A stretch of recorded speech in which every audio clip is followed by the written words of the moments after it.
Welcome to Car Shopping Questions and Answers. If you are car shopping now or in the next 6 months, I want you to type me in the comments. My name is Deshone the Auto Advisor. That's what I'm publicly known as. And all we do here is make sure that you know how to pay less than everyone else for cars.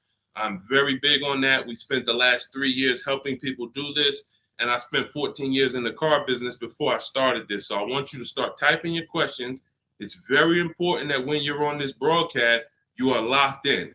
Block out everything else. There's a lot of stuff in this world that wants to distract you. When you are distracted, you pay more money. That is what happens. When you are distracted, you pay more money. The people who get the savings, the people who know how to pay hundreds, thousands less than everyone else are locked in. So if you're locked in, I want you to type the lock emoji, or I want you to just type locked in, and we're going to get this show on the road. This entire broadcast is brought to you and sponsored by my new digital book. It's called Cars from Home, 7 Steps to Saving Time, Money, and Avoiding Dealerships. You can get a copy in your inbox immediately for 75% off for the next 30 minutes. When you visit the site, in my TikTok bio or in my Instagram bio, you'll see a button to activate the 75% off. You won't pay the $97. In YouTube, you guys will see a comment posted for you guys. I have a link pinned for you. And if you're on Facebook, if you're watching, I have a link for you floating. You can click that and that'll activate your 75%. But it's only for 30 minutes and you'll have the entire blueprint of everything we're going to discuss today. So while you guys are typing your questions, start typing your questions. Start typing your questions. I want to talk to you about the process. Thank you, Kelly. Good to see you. The process that we use to get below market leases, new cars, and used cars. Now, I know that might sound foreign to you. The idea of having a car shopping process may sound foreign because you may be used to winging it. Oh, I just feel my way around it. I hope I do okay. That is not a recipe for success, and you're not going to accidentally get a below market price. It's just not going to happen. You don't accidentally pay less than everyone else. You don't do that by winging it. And what I want to show you is how you can do this without being a good negotiator.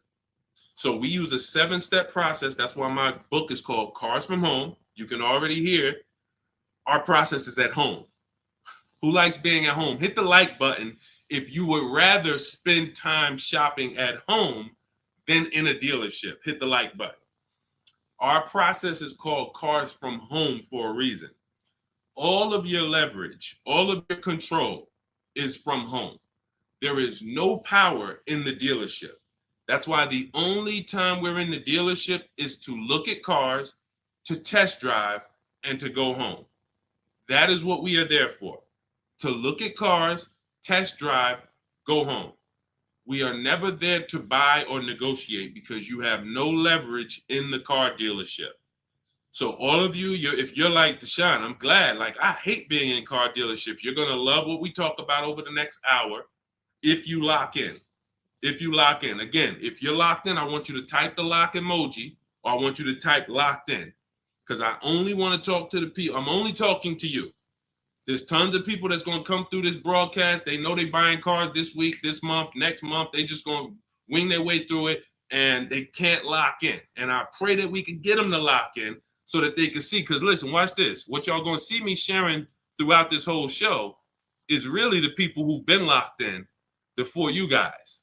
Look, people like Adina. She just graduated, got her 2024 Hyundai Elantra. She decided the lease was the best way to go for her. She's paying $365 a month, no money out of pocket. $365 a month. I know people right now. In fact, this reminds me when I was young, when I had my first, I got a Pontiac G6 lease. It was $256 a month.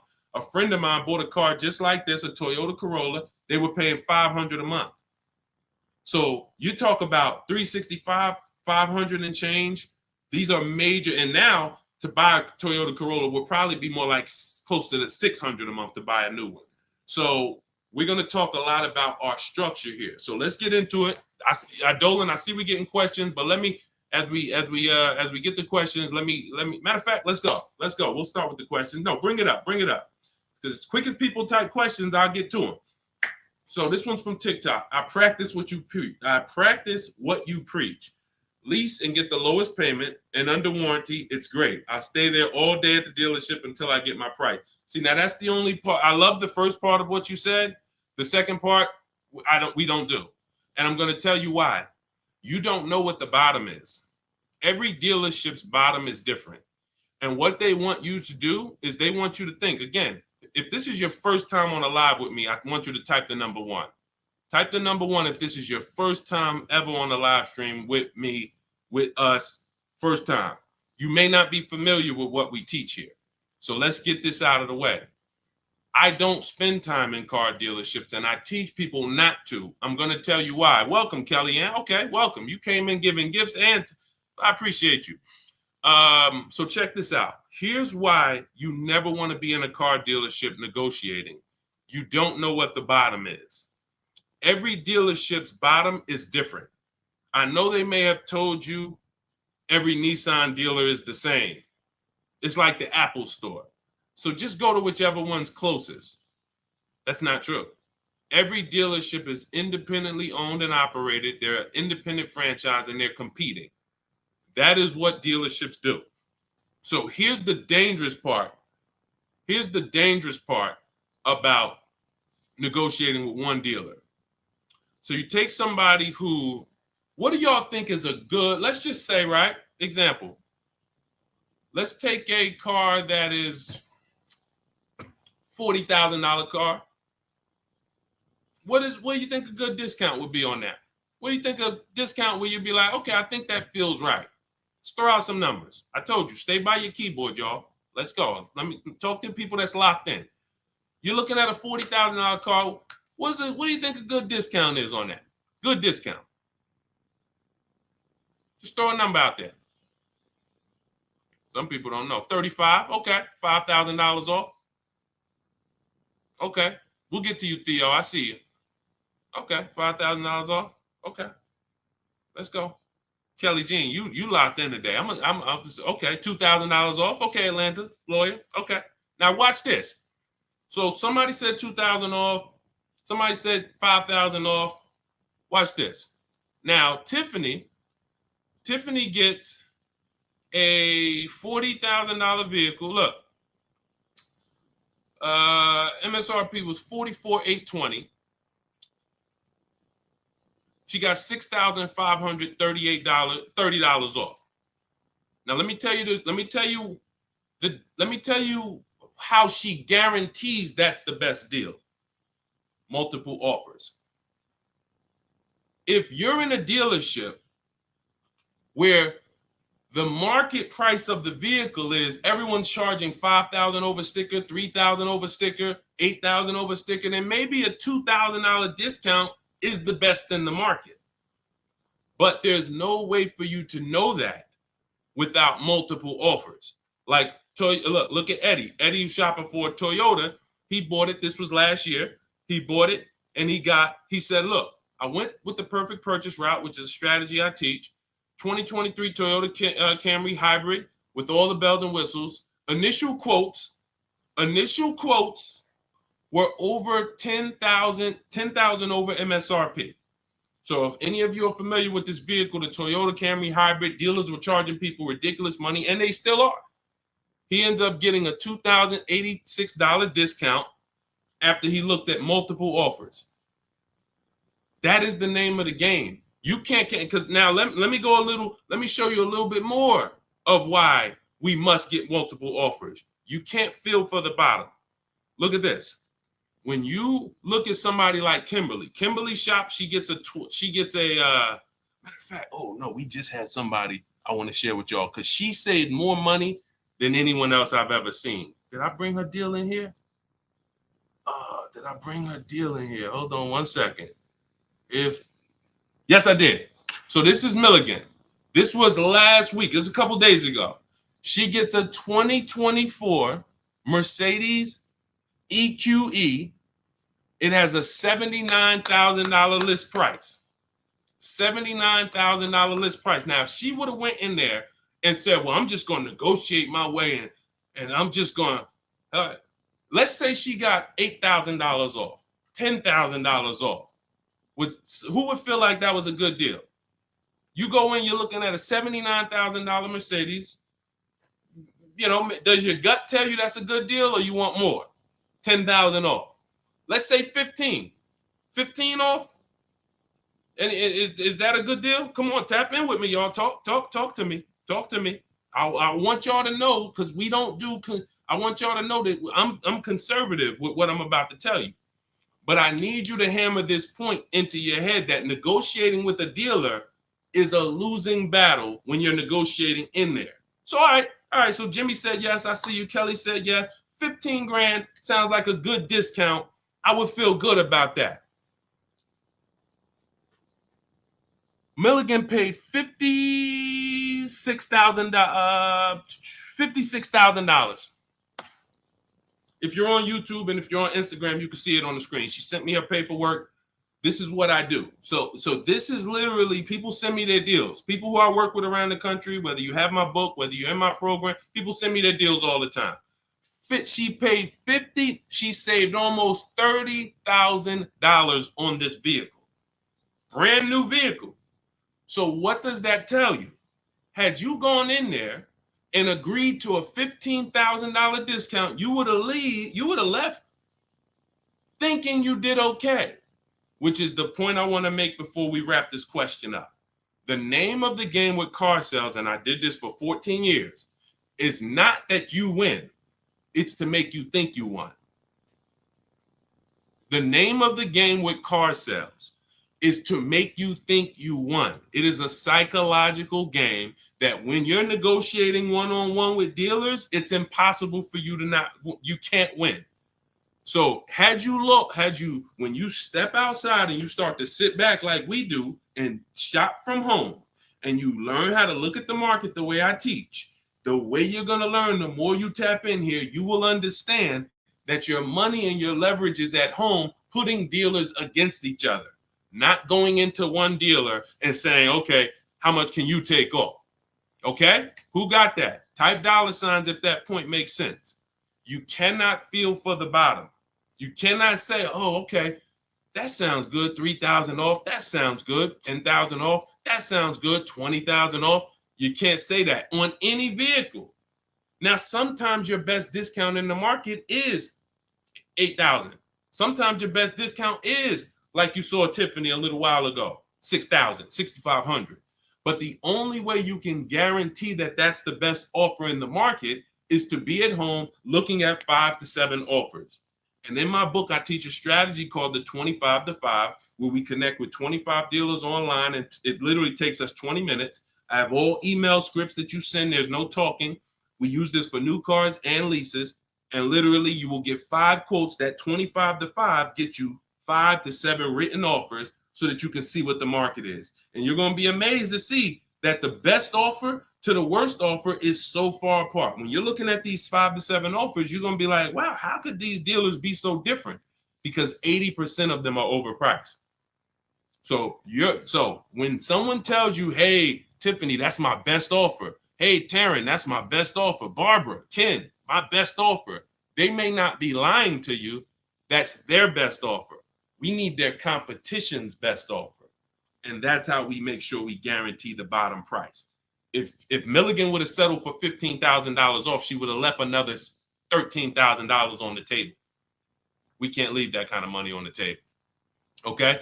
So yes, I love that you seem to understand about leasing, the person who shared this question, but what I don't love is being in dealerships negotiating. I do not do it. I don't teach to do it. We stay at home and we make people bid for our business. That is the game. Okay, all of this is inside my new digital book, guys. You can see it. It's called Cars from Home: 7 Steps to Saving Time, Money, and Avoiding Dealerships.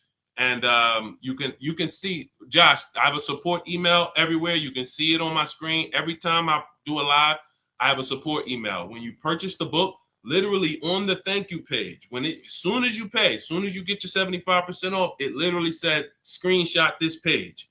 And it says, here's my support team's email, just in case you may have typed the email in wrong. And it says, click the link below to open up your book. So you can open it right there on the thank you page, save it to your phone or your computer, and I email you a copy. So DM me. If you don't see the support team email, we share it everywhere.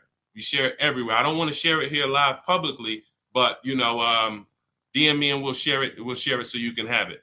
All right. Hey, Deshone, I drive 31,000 miles a year. Can I still get a lease driving that much? Theo, great question.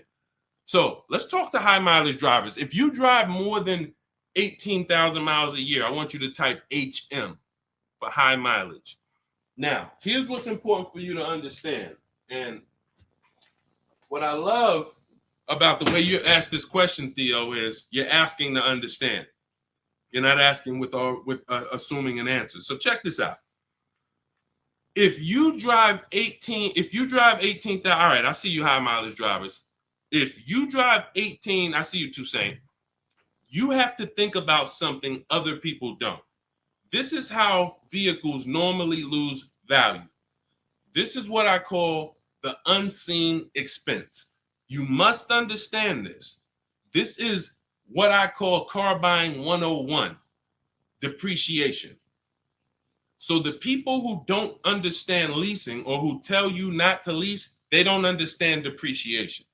They say things like, well, I don't like to lease because I want to drive as much as I want to drive. Here's the thing.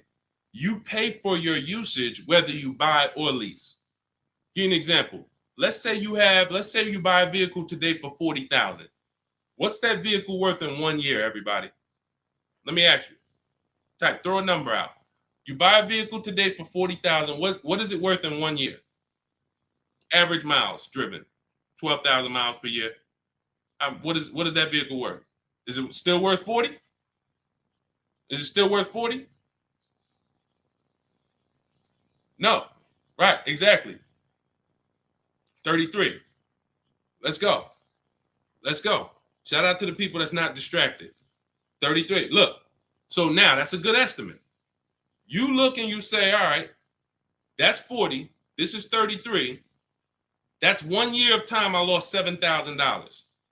Had nothing to do with the fact you bought the car. I thought you didn't pay for stuff if you bought it. I thought you could drive as much as you want when you bought it. So let's throw a curveball in for the high mileage driver, because this is the point we're making. What happens if you drive 20,000 miles? What's the car worth? What's the car worth? Instead of average miles, where like, okay, it'd be worth 30. You drive 20,000 miles, it's probably worth 30. Instead of 33, it's probably worth 30. You lost 10 grand of value. So the more you drive, the more you depreciate your vehicle. Does that make sense? It doesn't matter if you leased or bought. If you buy a vehicle for 40 and you put 100,000 miles on it in a year, that vehicle's worthless. You go around and you try to sell it, it's probably going to be worth $12,000 or whatever, $15,000. You destroyed the value with the amount of mileage you drive. So now once you see that, now you can get that, all right, I'm not off the hook just because I paid for my car and I didn't lease it. I lose in the form of depreciation depending on how I use this vehicle. So that's the basis for us to discuss leasing versus buying. And when you look at leasing versus buying, here's what we're asking ourselves. This is step one in my book. We don't do anything else until we pass this step. How many years are you keeping the next vehicle? How many years are you keeping your next vehicle? Type into the chat. Those of you who are shopping, I want you to answer this. How many years are you keeping your next vehicle that you're going to be shopping for? 8 or more, or less than 8? This is called the 8-year rule. See, I get a lot of people, and I see a lot of you ask, hey, I'm looking at a Porsche Macan. Should I lease or buy? I'm looking at a Rolls Royce. Should I lease or buy? I'm looking at a Honda Civic. Lease or buy? It's the same answer. How many years are you keeping the vehicle? Because here's what you need to realize. You're going to lose the most value in 5 to 7 years. But after 5 to 7 years, after 7 years, the depreciation cools off and you start losing little value. Who has a vehicle outside they've had for more than 10 years? Type me. You got a vehicle in your driveway right now. You've had it for more than 10 years. I want you to type me in the comments. And we don't get many people nowadays. People are not keeping vehicles that long anymore. Okay, I see. Kelly Jean has one. Tiny Boy, I see you. All right, Naturally Dope.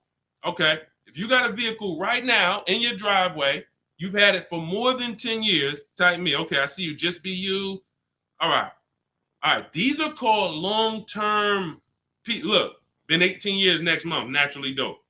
Now, here's what's beautiful about them. Their depreciation is like this. What does that mean? Whatever their vehicle is worth today is probably going to be worth the same thing next year. I see you, E. Valentine. That means you beat depreciation. See, there's only two ways to beat it. Long-term ownership like them, or with a below market lease. You cannot buy a vehicle, have it lose value for 5 to 7 years, turn around and replace it and think you won. That's just not the way it works. You bought it for 40, you traded it in, it was worth 15, and you thought you won. You lost $35,000 or $25,000 in that time period. Was there a way we could have gotten that car or a similar car and lost less than $25,000 in that time period? This is what we're trying to do when we're beating depreciation. So if you are a long-term person, those of you who said, yeah, hey, Jose got 10-year Cadillac, had it from 2011, perfect. If that's your plan, you don't think about leasing. But if your spouse says, I don't want to keep a car that long, I don't see myself keeping a car that long, then they shouldn't be thinking about purchasing because they're going to lose in depreciation. So now when you look at what a lease is you have an opportunity to overpay. There's 3 types of leases: market value, above market value, below market value. If you pay market value or above market value, you lost. You lost. Market value or below market value, you lost. If you're enjoying this on TikTok, can y'all just double tap the screen? Just start tapping the screen. You're going to see the likes run up, and y'all just keep running them up. And what that does is it lets TikTok know we talking business over here, brings more people. If you're enjoying it on Facebook and YouTube, can you hit the share button, tag a friend in here so we can help them protect their money? This is about below market lease deals because you've seen commercials that say, hey, you can lease this vehicle for this, $5,000 down plus tax. Those are above market lease values or market value. When you see lease deals that look like this, and this is why I show you people who came before you. Danielle, $44,000 Audi, 2024, no money down, $550 a month. No money down, $44,000 Audi. You guys know, some of you know, every $5,000 on a loan is about $100 per month. So to buy that $44,000 Audi with no money down, we always shop our deals with no money down. And once you embrace what I'm telling you, you'll be shopping with no money down only. That doesn't mean we don't put money down, but we always shop all our deals, purchases, leases, used cars with no money down. Because when you start putting money down, it confuses you. Unless you're really, really good at math. If you're really great at math, then it won't. But if you're not great at math and you start putting money down, it's going to confuse you because you really don't know the deal you're getting. You only are focused on what is that monthly payment. So that's why we shop with no money down. But to buy this same vehicle with no money down for a $44,000 vehicle, that's a $900 payment on a 5-year loan. That's a $900 payment, $800 payment on a 6-year loan. She's paying $550 below market lease. Look at Kimberly. She saved 20 grand on her Maserati, below market lease, an $86,000 vehicle, $950 a month. $86,000 vehicle, $950 a month. Charles on his Palisade. Some of you have a Palisade. It's $48,000 vehicle. 48, almost $50,000 vehicle. That's $1,000 a month to buy. All day long, 5-year loan. And some of you, if you're like Deshone, well, I got a $50,000 vehicle and it wasn't $1,000. That means you took a long loan. So we don't do that here. We don't take 8-year loans. We just don't do it. It's the same reason we don't take 40-year mortgages. We have boundaries here that tell us this is too expensive for us. So anyone can get you in a car. You could go buy a Bentley. They give you a 190-month loan. You'll be able to afford it. That don't mean it was a good deal. So we cap our loans at 672 months. We will not go longer than that. That is the longest loan we take. So you look at what this would have cost Charles. Hyundai Palisade, $48,000. That's $1,000 a month payment. What is he paying? $597. And you got people like Zafrina who just killed it. Look, $65,000 Jeep Grand Cherokee, $579 a month. That's a 0.88% lease. These are below market leases. So when you're shopping for a below market lease, you are beating depreciation. Had they bought any of these vehicles, the vehicles would have depreciated way more than the small monthly payments they're paying to drive these vehicles. And then we look at Jen. Jen got an 18,000 mile a year lease. She bumped hers up to 18,000. Started out at 512 on her Honda CRV. Bumped it up to 18,000. Look, she went from 12,000 miles per year to 18,000 miles per year. It was literally 40 something dollars more per month, $50 more per month. So some of you see people and you're like, oh, they blame the lease for their mistakes. Oh, I didn't get enough mileage, so I ain't leasing again. The problem was you didn't get the mileage you needed because you let pennies stop you from actually having a good lease experience. Instead, you saw the payment for 12 and they said, well, if you want 15, it's $25 more per month. And you said, all right, well, give me the 12. Now you have a bad lease experience. You have a penalty because you didn't get the mileage you needed. That wasn't a smart thing to do. But blaming the lease is an even worse thing to do. So we always get the mileage we need. So Theo, when we look at now that you understand depreciation, you understand you buy a vehicle, you're killing the value. You're driving 31,000 miles per year. But if you bump your lease up, and I want you to shop for your leases with 12,000 miles, no money down, only first month's payment, taxes and fees in the payment. You get multiple offers. You need to get at least 5 to 7 offers. You could do it manually. You want to call around? You could do that. I do it, and I teach in my book. We do it without talking. Literally everything we do is email. We don't talk to car salesmen. And I'm a former car salesman. So trust me, when I tell you my system is you don't talk to car salesmen, it's better for them and you. When you go pick up your cars from the way we teach, the car sales people are thanking you. They're like, man, this was one of the quickest, easiest deals I ever made. You knew what you wanted. You sent me an inquiry. You gave me enough information to make the deal. We did it in 20, 30 minutes. This was great.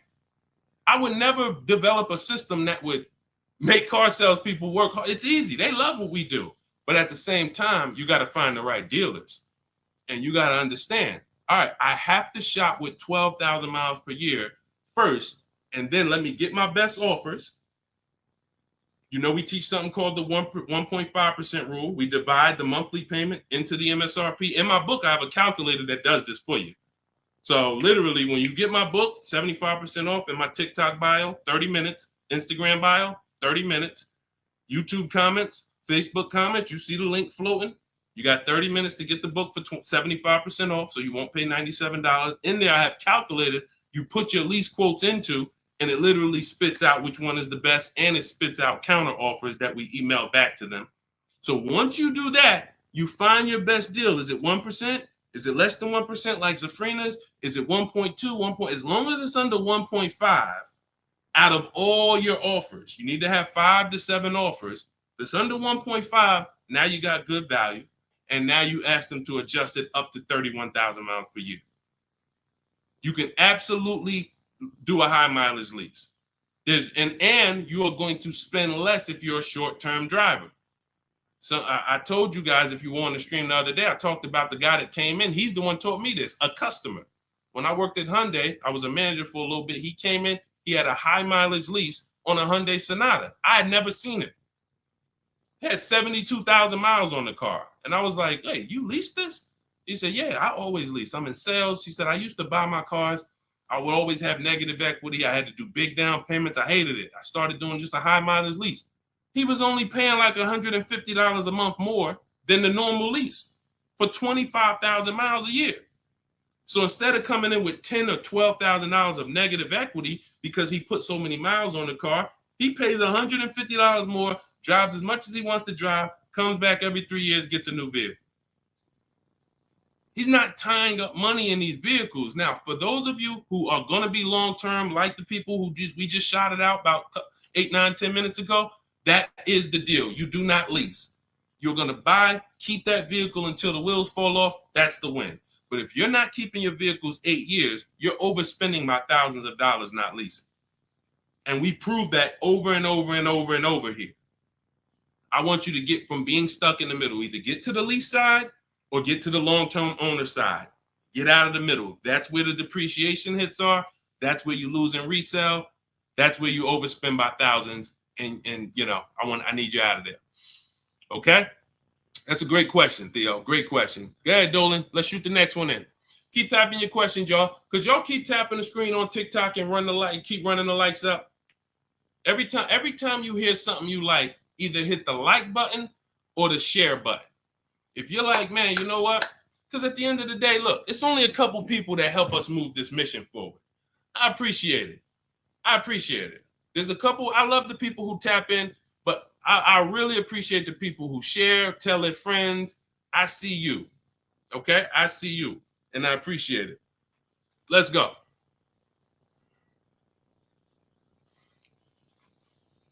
Okay, this one's from Instagram. If you negotiate with the manager, can you save because you're cutting out the sales guy? No. When you negotiate with a manager, I'm just trying.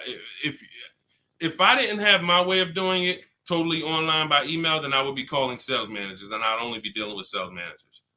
I'd be talking to at least 5. I'd be talking to as many sales managers as necessary to get 5 offers. And this is only for new cars and leases. The process for used cars is entirely different. We haven't had a question about that yet, so I'm not going to go into detail with it. But the process for shopping for used cars is totally different because that's based on marketplaces. But when we are talking and we're shopping for new cars and leases, we're only dealing with, I would only deal with managers if I wasn't doing it by email. But yeah, that's not going to help you save. What's going to help you save is getting multiple offers and seeing who's the best offer. Seeing which the first thing we want to decide when we look at a car. I was at the gym today and one of my friends showed me, hey, D, man, I'm looking at this car right here. This Lexus dealer had it on their showroom floor. I said it's 100 of them in the country. See, you fall in love with that one. And you seem to think, that's the only car out here like this, and whatever I can negotiate with them is great, man. 100 of those cars are around the country. 100, maybe 30 of them are within 100 miles of you. My mission and your mission is to find which dealer is going to sell that car for the lowest price. That's the mission. It's very simple, and it's very simple when you're doing it from home. Very simple. We don't negotiate with one car. They're cookie cutter. I don't care if you're looking at the rarest Bentley. There's still a couple of them in the country. Because the more, when a dealer can make you think we're the only ones with this car, they can charge you what they want to charge you. And you're going to say things that are going to be like, charge me more. What does that mean? Oh, man, I ain't seen this one before. Okay, ching, cash register. You say stuff, See, I'm a former car salesman, and thank God he's put me here to do good in this world. And he's given me a heart to help people, and I just never had the heart to take advantage of people. I know the business like the back of my hand. I've been a manager at Ray Katina. We had to run our own deals. Most car salespeople have no idea what I'm talking about. Me and my friend, we were just talking about this because the places we worked at, we had a different standard. We had to know the numbers. We ran the program. Ray Katina didn't have finance managers. A car salesman who just runs back and forth, no disrespect, but you don't know what we're talking about here. You say, all right, get the customer, go get the numbers. Get the customers, go get the numbers. You won't get that. But at the end of the day, that is like this. When I tell you that when you start putting dealers against each other, it's the only way for you to prove to yourself what I'm telling you is true.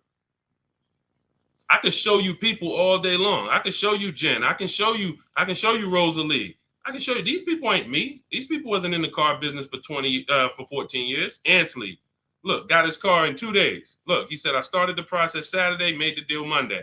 Got him a 2024 QX60 Lux, $58,000 vehicle, $554 a month at home. At home. He wasn't in the dealership for 12 hours to get this ridiculous price. I can show you this all day long, but until you see that the name of the game is putting dealers against each other, and when you see how much you're going to save, you'll never go back to the old way. You'll never go back to the old way that you were programmed to shop. You weren't taught to shop that way. You were programmed to shop that way. Nobody taught you to shop like that. It just was like, oh, I guess I'm going to go get a car. Let me go into the dealership. No one told you to do that. It's an indoctrination process. So you got to get the mindset first. Biggest thing. That's why that's why there's a couple things that I do to let you know it's mindset first. Without the mindset, you can't get what we're talking about. Unlearn, relearn. That means you got to unlearn what you were taught. You got to unlearn what you do. If it's not working, unlearn it. You can't relearn it until you dump the old stuff. Cars from home. That's the mindset. That's the mindset. Anytime you're spending more than a couple minutes in the dealership, you got to ask yourself, I'm definitely not doing cars from home. This doesn't feel like cars from home. If you're home more, then you should be feeling like, okay, this is cars from home. And all of this is in my, if you like, guys, you don't want to remember all of this, you just want the step-by-step blueprint, that is my new digital book. It's 5-star rated. You can Google it. It's called Cars from Home, 7 Steps to Saving Time, Money, and Avoiding Dealerships. You can get your copy for 75% off in my TikTok bio, my Instagram bio, the YouTube comments, or the Facebook comments for the next 30 minutes. After 30 minutes, price goes back up to $97. And it is worth every penny at $97. People saving $5, $10, $15, $20,000, never spending more than 30 minutes in the dealership. They pay $97 all day. We sold tons of books for $97, but $24 is better. So go ahead, Dolan, shoot the next one up. All right. This one's CPB013. Is the online price the lowest they will go on a used car? All right, so this is a good question. Is the online price the lowest they will go on a used car? If I've narrowed it down and I see a car that is priced lower than everything else on a used car, now we're talking about my multiple marketplace strategy, because this is how we look for used cars. We're looking at all the marketplaces. Everywhere there are used cars at, we're looking at them. Cars.com, Carfax, Car Gurus, Auto Trader, CarMax, Carvana, Driveway, eBay Motors. 8 marketplaces. We open these up, we start our accounts. Once we narrow it down based on title, service records, accident history. We cannot, hold on. I got a feel TikTok is telling me, let me just, hold on. Can y'all still see me on TikTok? Give me a thumbs up. Give me a 1 if y'all can still see me on TikTok. Give me a 1. I just want to make sure. I just had a pop-up message on TikTok. All right. Thank you, Tiny Boy. Appreciate it. Okay, so you do not buy a used car without making sure you see the service records. There are a couple big things, couple major things when you're buying a used car you need to do besides price. I'm telling you this. We tend to focus on price. We must get a quality car and a below market price. One without the other is a loss. If you tell me, Deshone, man, I used your strategies, I shop, I paid below market value, I know it, I saw this was the lowest car within 100 miles, but the car is in the shop every 3 to 6 months, that's a problem. We lost. So we must get both. So we narrow this down based on service records.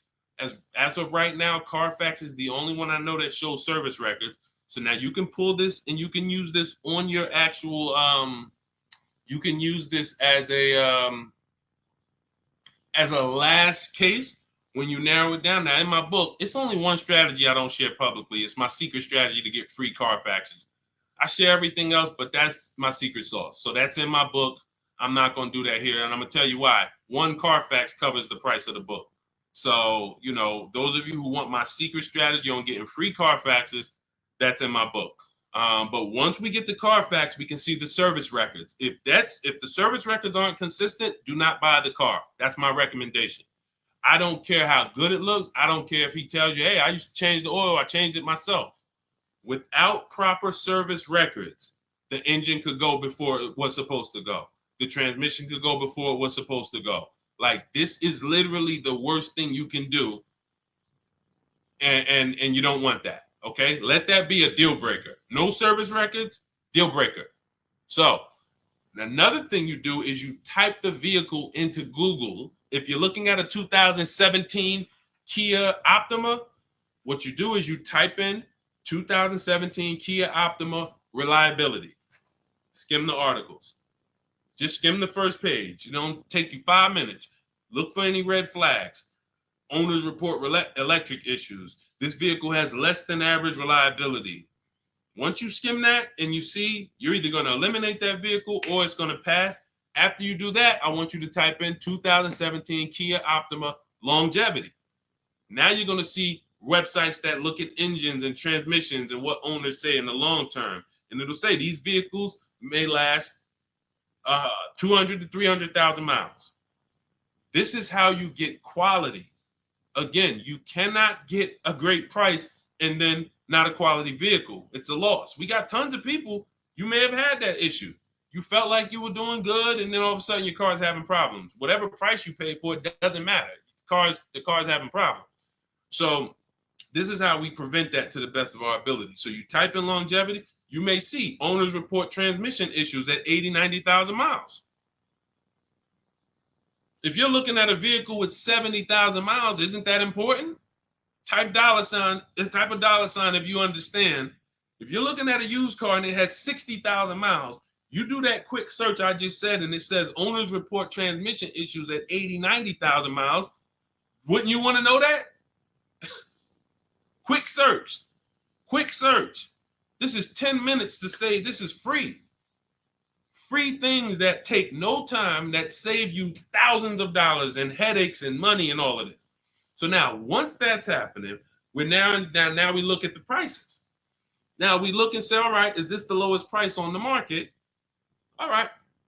Are they going to charge any fees? This is what we need to know, CPB. Because some people will put a price online. Who's experienced that? Who's had a dealer that they saw a price online, they went in, and then it was a different price? Type me if you've had that happen to you. You saw a price online, you said, okay, price looks good. You go in, all of a sudden it's okay, but this and this, and then we got this, and then we got this, and next thing you know, you're $8,000 more than the price online. Happens all the time. How do we prevent that? We call before we go. We must verify fees before we go. So when I look at a price online, CPV, you got to understand something. There's two types of dealers. There's dealers who list used cars and they have no intention to sell the car at that price. They're going to bump the price up when you get there, and they hope you don't call. Because if you call, then they know you won't come. And in my book, I teach you how to call. We don't waste our time. We don't let anyone waste our time. While we're in a dealership that's wasting our time, the real best price car is selling to someone else. If you narrow it down to 3 cars and then you go see one and it's like, okay, Dad, you wasted my time. Now you come back and the other 2 that was really the best price, those are gone. Because the best price cars don't last long. So we can't afford to let anyone waste our time. So now the goal is to see, can I get money off, but not here. We don't do that until we get there. Because a lot of times when we shop for used cars, we're getting notifications of every car that pops up. A lot of times we get cars that no one even knows hit the market yet. Soon as they hit the market, because I teach you how to know the market, you literally know the car there before anyone. You verify fees, you're there, you test drive it, you lock the car up. You can't call those dealers and be like, hey, could you take another $1,000, $2,000 off? Because they're going to be like, well, we just got the car. We're going to give it some chance. And I'm going to give you another insider secret. Dealers use a tool called V-Auto. When we list used cars, we know what every used car is priced at around us. We know what every single used car is priced at all around us. So we know we're the lowest priced car in the market. When you're looking at that car and you see that's the lowest price out of all of them, that dealer knows they're the lowest price. So when you call them and you look for more money off and you're not there, you don't have any leverage. So we do that when we get there. So this is all in the process that we use. I talked to y'all at the beginning of the stream. We talked about process. Everything we do is a system. That's why we have thousands of people that you look all over my pages, you read those comments, you see people sold their leases. I made so much money selling my lease. Oh man, I got $10,000 off. Man, I got a deal that was $200 less than what I thought I could get. Look, I had, I think Vicky, who wrote into me? I think Vicky wrote into me and said, What's her name, Vicky? Okay, can you take that question off, CP? Dolan, so I can see this. Okay, yeah, it was Vicky. She said, "Hey, Deshone, thanks to your book and the methods, I was able to get my new lease for a 2024 Volkswagen Atlas for $175 less a month than my first quotes. I did it all online except for picking up the car. I put no money down other than first month's payment and DMV. I saved over $6,000 over the life of my lease listening to your tips, using my scripts. My negotiating scripts, you don't talk, you're typing, you're copying and pasting. So if you have it, if you can't copy and paste, this ain't for you. If you're not good with a computer, you can't visit websites and copy and paste. This isn't for you. But that is the name of the game. That is the name of the game. Like, it is all about having a process, not winging it. This is a 5 and 6 figure transaction. You wouldn't wing a home purchase. I don't care if you found the least expensive shack in the country. You found a shack that was $40,000. And you're like, man, I want to buy that shack. You wouldn't wing that process, right? You wouldn't be like, oh, you know what? I can handle it. Forget the attorney. I don't need a realtor. I don't need none of that. I'm just going to go and, no title company. No, there's a process. Doesn't matter. Even the least expensive house. So if you treat car buying here like you treat home buying, if you treat car buying like you're buying a small house instead of a big TV, that's how people treat buying cars. Then people come in, hey, honey, look outside. You bought a car? Hey, I went down. I told you, I told you I was just going to get milk, but I stopped by the dealership. I knew you was out for a couple hours. What happened? Like, how'd you buy a car? Well, I stopped by the dealership. I saw this thing and I just had to make it. You made a $30,000 transaction in minutes.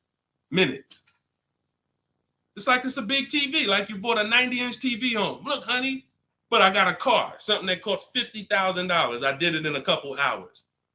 This is why we're losing. And so part of what I got to do, y'all, I got to tell you the bad news. I got to tell you the bad news so that you can get to these prices. You're not going to get to these prices unless you realize that everything they taught you to do was for them to make more money. Once that clicks, you come over to our side and you join our side, and we'll just, you'll be winning for forever. New cars, used cars, leases, high mileage drivers, don't matter. We do it all. All right, go ahead, Dolan. All right. I'm in 3/6 years in my finance car. Okay, it looks like you're about halfway in, and would do anything to pay less than $660 a month. How do you feel about refinancing? Okay, so there's a right way to refinance and there's a wrong way. Refinancing should be you qualify for a better rate now, but you don't want to stretch the loan out. And I'm going to tell you why. Most of the people who want to loan you money, they want you to take it longer. I make more money lending you $40,000 for 8 years than I do for 3 years. So the longer you take the loan, the more I'm pretty much guaranteed to be all right. If you pay for 2-3 years, a lot of that is going to interest. So by the time you get to halfway through, you still owe a good amount on that vehicle. So most people, when they refinance, they call and they're like, okay, well, what's the lowest payment I could refinance into? And then they'll stretch the loan out. And that ends up, like, let's say if you paid 3 years already. Now you go in and you say, all right, well, what can I refinance to? They say, well, we could get you the $375 a month. We give you a new 6-year loan. And now people be like, oh, well, I like that better. But you already paid for 3. What's 3 plus 6? 9 years. No one's taking, there's no smart person on here that would sign a 9-year loan. But that's the problem. So here's what I would do. You're already, all right. Another thing about refinancing, it's for people who want to keep their cars. We said this earlier. The people who are keeping their cars want to actually pay them off and keep them until they, forever. or at least until they know that the depreciation is over. And that's really not even that, because once the depreciation, once you get here, you buy your car here, by the time it gets here, you paid it off. Now you don't want to get rid of it, because now this is where you've reached what I call the reward stage. This is where it's like, man, my car is not really losing that much value. Now let me keep this thing and really get my money out of it. You don't want to flip the car as soon as the depreciation has really settled. You don't. So if you're planning to keep that car and keep it 8, 9, 10 years, then you refinance, and then you say, all right, I'm just going to make sure I got the best loan. But I would recommend you refinance and pay the highest payment you can to pay off the car quicker, not stretching the loan out. It's just you're paying more. It may seem like, okay, yeah, I'm paying less, but you're paying more. You've already paid for 3 years. They stretch you out another 5 years. That's an 8-year loan. You paid on the car for 8 years now. So what I would look at is, if you're not a long-term person, if you're not keeping your cars 8 years, you should be flipping out of that car into a lease. You should literally we have a process we call the equity assessment. Some of you know there's a word we don't use here. It starts with a T. Who knows? Because I know we got some new people on here. If this is your first time, you wouldn't know this. But there's a couple people that tap in with us regularly. They locked in. They becoming below market masters. A lot of them have my book already. So there's a word we don't use. It starts with a T. See if we got anybody on here that know. Thank you, Terry. Trade. Yes. Thank you. Way to go. I love the people who are locked in. I'm always going to listen. I'm always going to give y'all extra attention, because y'all are the ones. It's a lot of distractions out here in this world. A lot of people want you reading news articles and all of that. While you doing all of that, people charging you more money for everything. Stuff you didn't have to pay overpriced for this car. But because you didn't tap in and lock in, now you just went and did it over. So yes, we don't trade. So what you would do is you would do an equity assessment. We go to cash buyers. We use 6 buyers right now online. CarMax, Carvana, Driveway, KBB Instant Cash Offer, and AutoNation and Car Gurus. That's 6 cash buyers. They compete hard. 3 of them link you to a local dealership for a cash offer. 3 of them are online car buyers for cash offers. And these are people I've helped hundreds of people sell cars to these people. I've sold my car, my mother's car. We both sold our leases, and I ain't gonna tell you what I made when I sold my leases, because that's when the market was high and every car was worth $7,000 to $12,000 more than it's worth today. You know, I'm so glad we look back and we helped a lot of people cash out and benefit from that market. That's no longer here. That's over. But there was a 3-year run where we were selling leases and making literally 5 figures. It's amazing. But anyway, the point is, you want to do an equity assessment. You want to let these cash buyers bid for your asset and see what's the most you could pay. You're not going to get money. You're not going to get these numbers on trade. So once you do that, you see how much you can pay. Now, we were switching to a lease. You get a below market lease on something, you drop your payment very simply. Very simply. You going into another finance though, it's going to be difficult for you to do that. It's going to be difficult for you to do that. Let me see the woman I had who went. She just did this. She literally just did what I just laid out for you. And let's see, what was her name? Melissa. Was it Melissa? Yep. So Melissa said, you see this a couple days ago, she said, I took possession of a 2025 Honda Pilot EXL. She realized, you know, she wasn't a long-term person. She's not keeping her cars 8 years. She's losing on depreciation. Once she learned that, she said, Deshone, I'm following the strategies. I'm flipping into a lease and I'm going into, leasing like a boss. She ends up leasing.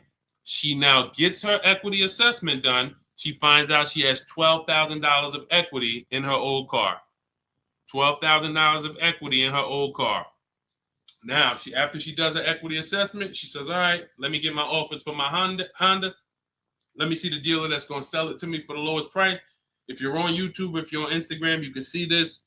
And I can't share this on the other platforms because it doesn't let me. But if you're on YouTube, you can see Melissa's whole deal that she sent. So she ends up She ends up leasing $597 a month. She got a 15,000 mile a year lease. The Honda was, I believe, close to $50,000. Yep, it was close to $50,000. She has a $12,000 check coming that she's gonna put in her bank account. Now she was used to just flipping that over to the next car. That's how they get you. See, hold on, I got it. That's how they get you. She's used to going into the dealer. What's my old car worth? Who's done this? If you'll be honest and say, ouch, you've done this. If you can't say amen, say ouch. That's what my old pastor used to say. Can't say amen, say ouch. When you look and you go, what's my old car worth? I want to use that for a trade. I don't want to put no money down. That's why I got my old car. Now what'll happen is that old car, you just flip the finance, and now when you hear the payment, it's like, okay, I guess the payment's not that bad, but you don't realize your old car was a $10,000 to $12,000 to $15,000 down payment that just stacked their profit, and now it's all types of bad. It's because it's too much money for a person to control. It's too much money. When you go into a dealership to trade and you need a loan, that's 3 transactions you're giving to the dealership. 3. That means I want to sell you my old car. That's 1 transaction.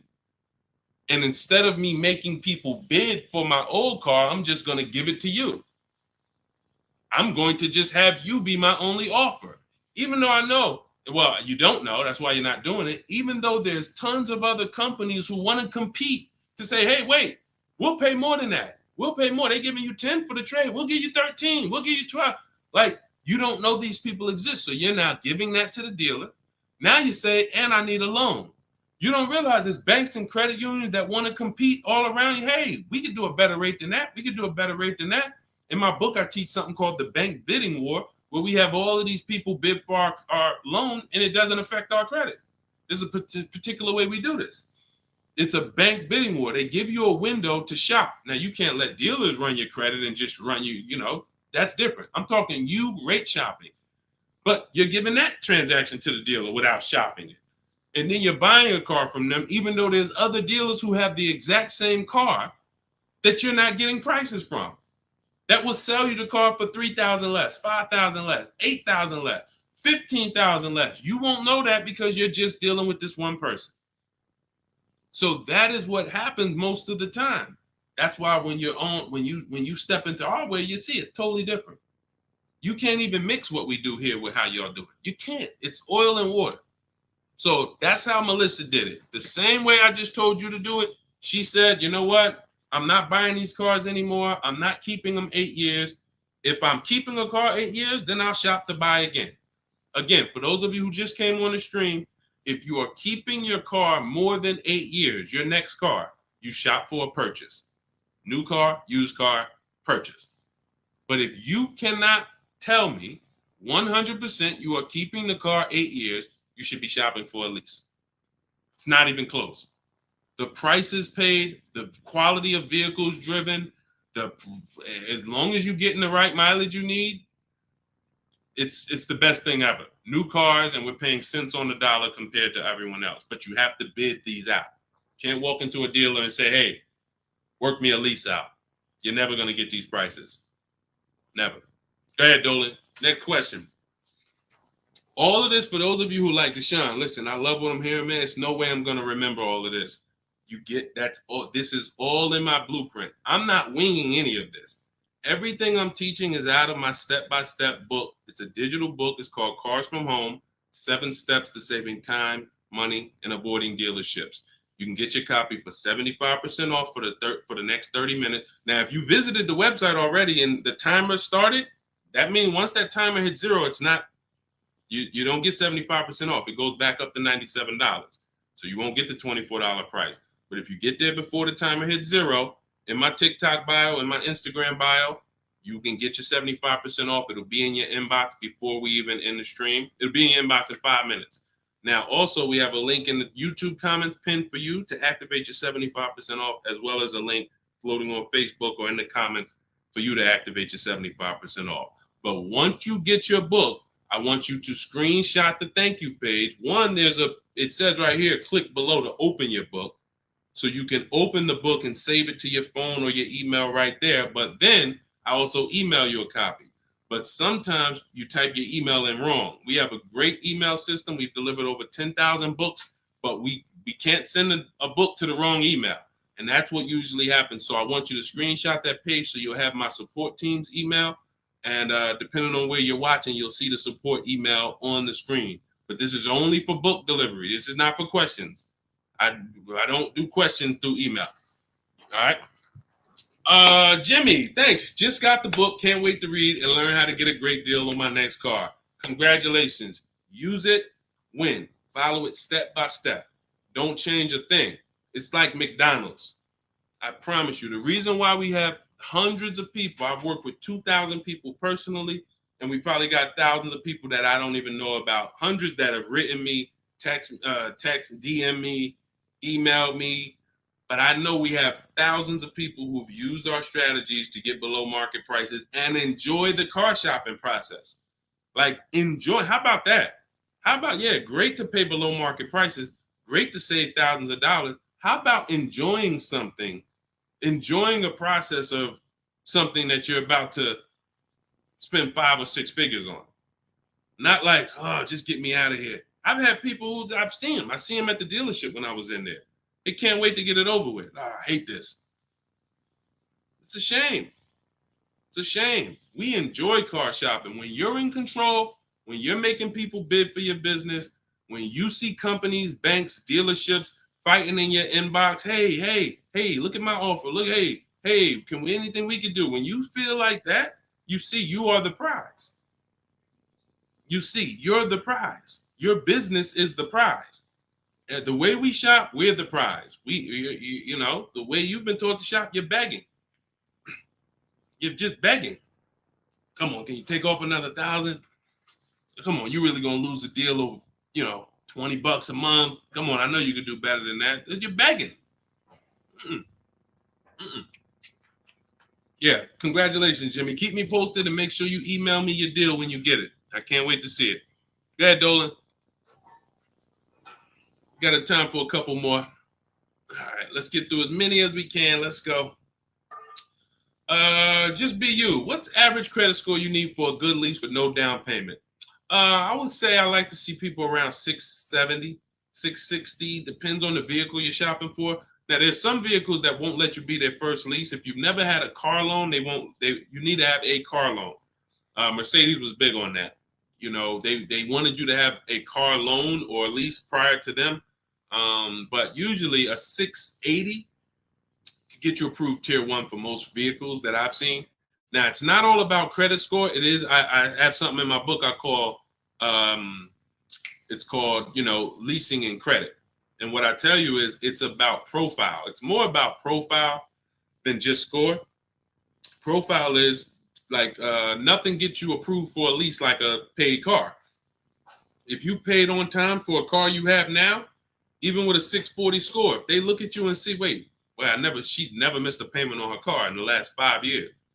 There's a good chance you're going to get approved because that weighs heavy, But if you don't have a car or a paid off car, then you want to have a higher score, 680, 690, 680 I usually see. And again, it depends on the vehicle, but most vehicles that I've seen with a 680, solid profile, good income, you don't have to make a lot, they need to see that you can afford the vehicle.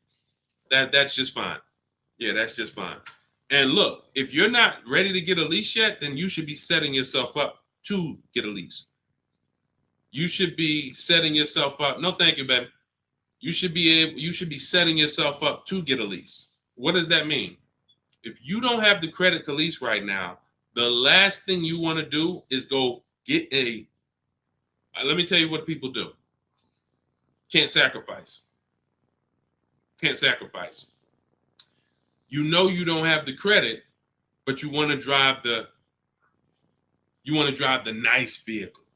So you're going to go out and you're going to spend 20, 25, 30 and say, hey, what could you get me to on that? Now you go out and you're paying $800 a month.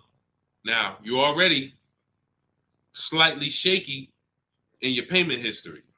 That's a problem because you're biting off a big payment. You're typically going to overpay for that car, and the interest alone is going to be an overpayment. Not to mention the price of the car you pay. So you're getting charged more for interest, which is normal. But without shopping strategies, now you go and you overpay for the car. So you might overpay for the car, and now you got a 25% interest rate. You're burying yourself. So now you look up and you say, okay, next car, am I any closer to leasing? Not if you missed a payment on that. One late payment on that, no, you jacked yourself up. So what I teach people to do is, when you don't have the credit, get something very inexpensive. Get something that you can get, the least expensive car that you can get a loan on. Get a car that was like a Hyundai Elantra or, Toyota Corolla, something small. That was the smallest car you could get, because the smaller car you get, that means you could get it pre-owned and it won't be that expensive. Like, all right, a Hyundai Elantra is $24,000 brand new.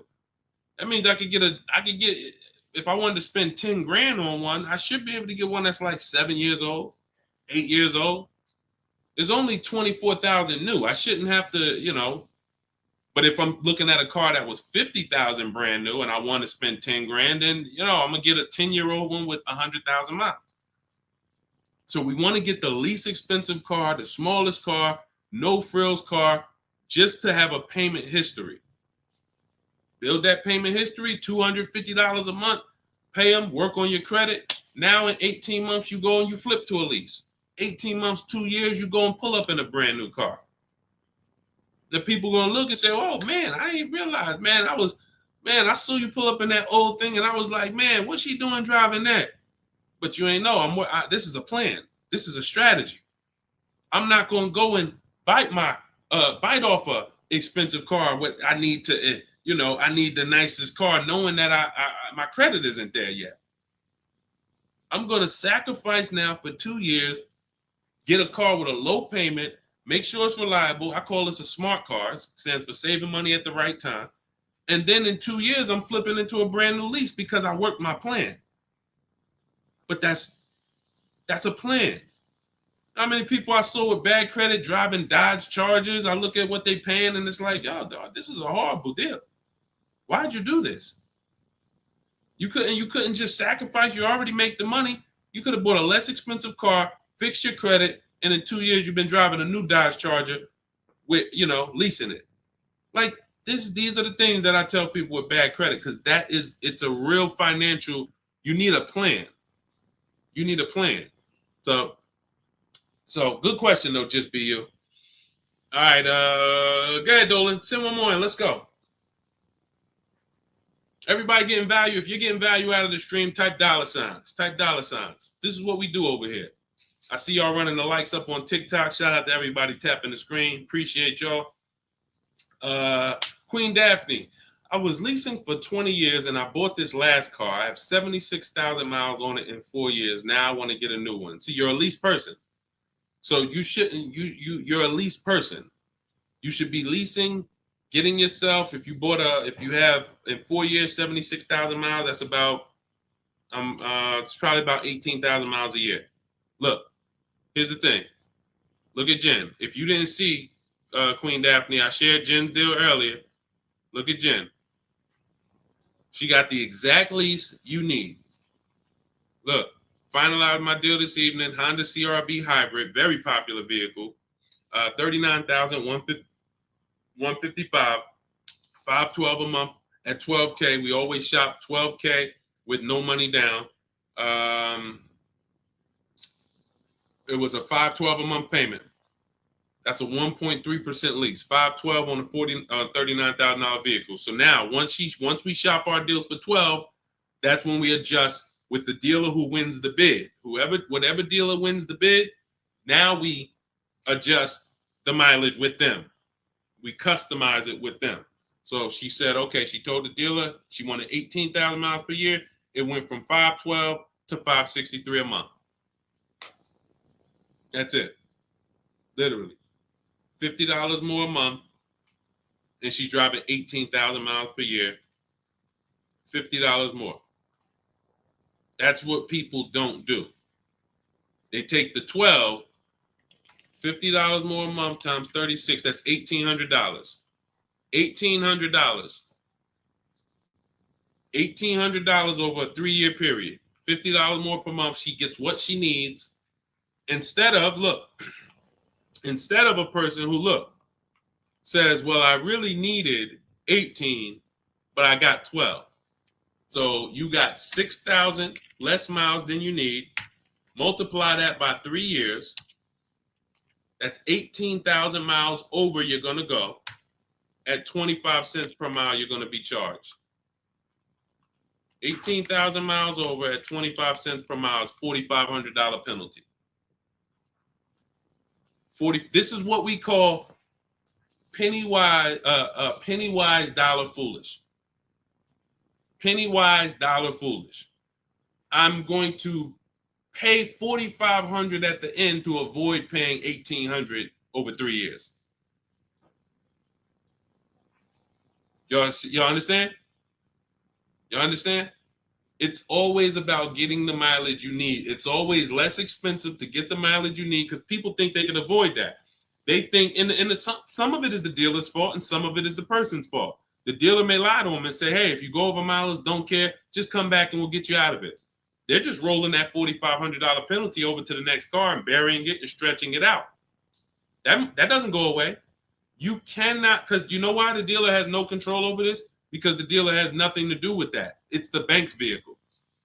The bank is expecting you to bring back the vehicle with the mileage you said. So when you bring it back and it has 18,000 more miles, you owe the bank. The dealership is out of it. The day you buy the vehicle, that paperwork signed, the check gets cut, dealership gets paid, dealership's out of it. They have nothing to do with the car anymore. It's between you and the bank. That's the bank's car. That's why when you drop off a lease, you pay a disposition fee to get the money, to get that car back to the bank where it belongs. The dealer has to transport it to the bank. It's their car. So it's always, we always shop for what we need. And it's a small amount of money. So what you do, Daphne, is you do your equity assessment. We talked about it. If you missed it about 10, 15 minutes ago, you can go and watch the YouTube replay. Or if you want everything I teach step by step in my book, it's in my digital book. You can click the link in my Instagram bio or in my TikTok bio. You get 75% off, so you get the steps for $24. As long as you get there before the 30-minute timer goes to zero. But what you do is you do your equity assessment to find out the most money a company will pay you for your current car. See if you have equity or do you have negative equity. And once you do that, now you move into shopping for your replacement lease. And it's simple. You separate those two transactions and you'll be just fine. And it's very, very simple. But I wouldn't, unless you're keeping your car 8 years, don't do this. And this happens a lot. People who love leasing, enjoy leasing, and then all of a sudden you buy something and it's like, nah, you know what? I really want to get back to leasing. That happens. I did it. And I broke my own rule. And here's the thing. When you break your own rule, y'all see, because I'm about to replace this truck, because I thought I was going to keep it 8 years. This is why you have to know. When I bought this pre-owned Infiniti truck, I got a great price on it. Saved 42% off the original price. That's another thing we do with used car. We must know what the original price was to know if it's a really good deal. We didn't go into detail on that in this show, but that's a big deal. You cannot. How do you know you're getting a good price on a used car if you don't know what it was originally priced? What equipment it was, what packages it had in it, what was the original list price, and what's the asking price? That's how we calculate discount. I call that the true value discount. That's in my book. So, but when I got it, I got a great deal on it.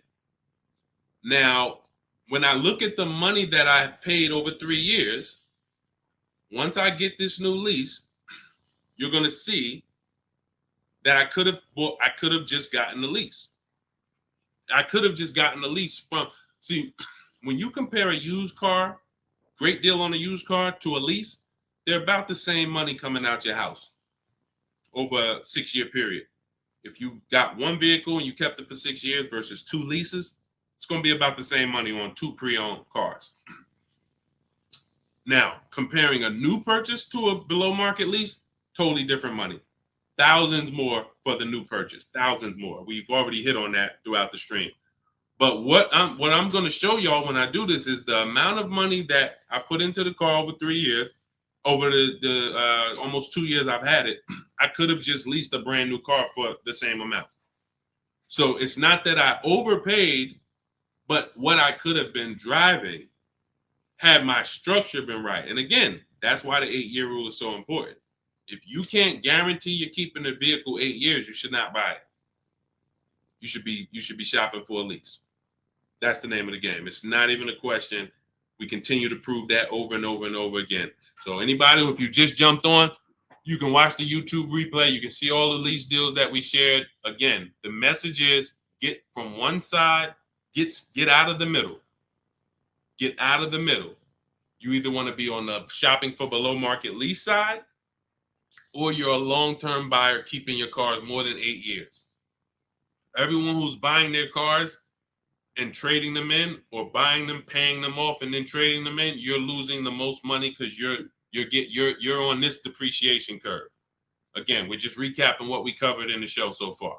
This is how you're losing value, and then as soon as you get to the bottom where it's starting to cool off, you replace your car and you go do this all over again.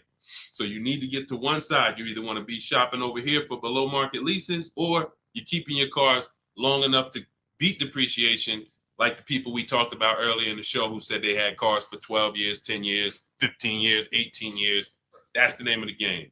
You don't want to be leasing and then buying the lease. You're mixing them. You don't want to be buying the cars and then replacing them before they're paid off. You're stuck in the middle. So let's get in the right structure. Again, all of this is out of my new digital book. It's 5-star rated. It's called Cars from Home, 7 Steps to Saving Time, Money, and Avoiding Dealerships. It is the blueprint for below market leases, the blueprint for below market used cars, new cars, high mileage drivers, high mileage leases. Everything you need is in there in a step-by-step fashion, making banks and credit unions bid for your business instead of just going with one bank. Rates are high. Whenever rates are high, you need to be shopping rates. Even when rates are low, you need to be shopping rates. And you're not, this is all money. 2 points on an interest rate literally could be $2,000-$3,000. That's big money. So we need to know this. All of this is in the book, and you can get your copy for 75% off. It is a digital book. So anything that happens new in the industry, I update it. Example, Vroom went out of business. Vroom used to be on our list of people to sell our cars to on the equity assessment, and they were on our list of pre-owned cars. When we would shop for pre-owned cars, Vroom was on our list. Vroom went out of business. I went right into the master file, updated it. Everyone who opens up the book, you never saw Vroom since then. I couldn't do that with a print book. If I had 10,000 copies in print in people's houses, how do we update it when these companies go out of business or when a new website comes into the market? So with a digital book, we do that. You get free updates for now, and that's what we've been doing. So 30 minutes only. Once the timer hits 0, the price is $97. Once you get to, before you, where can you go? TikTok bio, Instagram bio, Facebook link in the comments, or it's floating, YouTube pinned comments. Get there, get your copy for 75% off. And please send me your deals. When you make your deals, send me pictures of the car, send me the details. I can't wait to see it. All right, we'll be back for another stream. Shout out to everybody who checked in. Shout out to everybody that was locked in. God bless y'all.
Welcome to Car Shopping Questions and Answers. I am your host, publicly known as Deshone the Auto Advisor.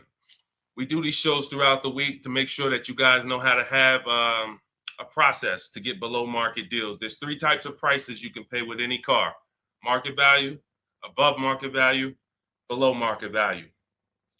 Below market value is reserved for the people who have strategies. It's not for the negotiators. Great negotiators pay market value all the time. They never know it. The only way to guarantee below market deals is to master the art of putting dealers against each other, looking at multiple offers. That is how you guarantee below market deals from home. So everything we're going to be talking about today is something we call the cars from home mindset. You do not need to spend more than 30 minutes in a car dealership to pay below market price. What you need to do is learn how to make dealers compete for your business so that you can stop begging for discounts. So you'll see this in a whole different way. We got a couple questions already that came from TikTok. So we'll get to those. You guys can start typing your questions. We have Dolan in the background. He's moderating and he's going to bring in as many questions as we could get through in the next hour. So we're going to try to go as fast as we can. Let's get the show on the road. Everything you're about to learn is going to be out of my new digital book. It's called Cars from Home, 7 Steps to Saving Time, Money, and Avoiding Dealerships. And as part of our welcome offer, you can get a copy for 75% off.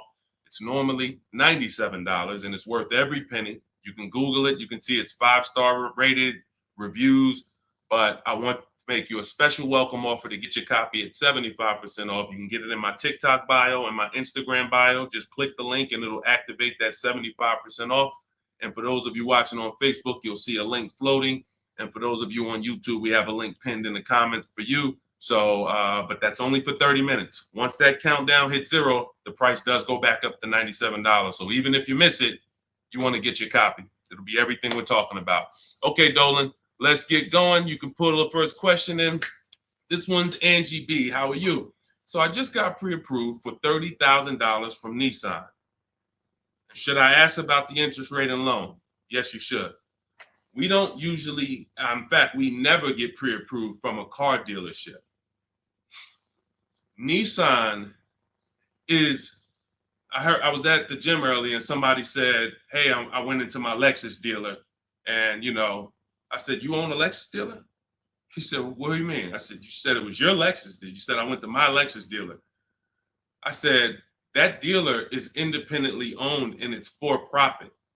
It's not for you. These people are not your friends. He said, no, you're right. He said, they are nice though. I said, well, you make more money when you smile while you're taking someone's money. So there's people who make tons of money, they never smile. But if you smile, you'll make even more money. The point is to understand that someone who has an interest in making money on you should never be your only offer. Never. Because you don't know how much they've built in for themselves. So when you get this pre-approval offer, the best thing for you to do is to, all right, there's some smart people on here that know this. They know this particular part. You separate your car purchase from your loan. You can't mix these two things. I want you to start looking at Angie. I want you to start looking at your car purchase separate from your loan. There's something I call the 3 pillars of great car deals. 3 pillars. And if y'all are on break or something, or you should have a pen taking notes, unless you're gonna watch this replay, because we're gonna cover a lot of stuff in the next hour. 3 pillars of great car deals. You must get a great deal in each pillar to actually get a great deal. First pillar, who I buy my car from. Second pillar, who I get my loan from. Third pillar, who I sell my old car to. Those are 3 independent transactions. So when you give a dealer your old car, because you said I'm going to trade, now you give a dealer your loan. And you also buy a car from that dealer. You've given them 3 transactions. Each of those transactions has big money in it. How do we know each one of those transactions have big money in it? Well, I spent 14 years in the car business, 5 years Mercedes, 5 years General Motors. That's how I know. But how you can know is to look at the fact that there are companies that only want to lend you money to buy cars, and they want to fight for your business.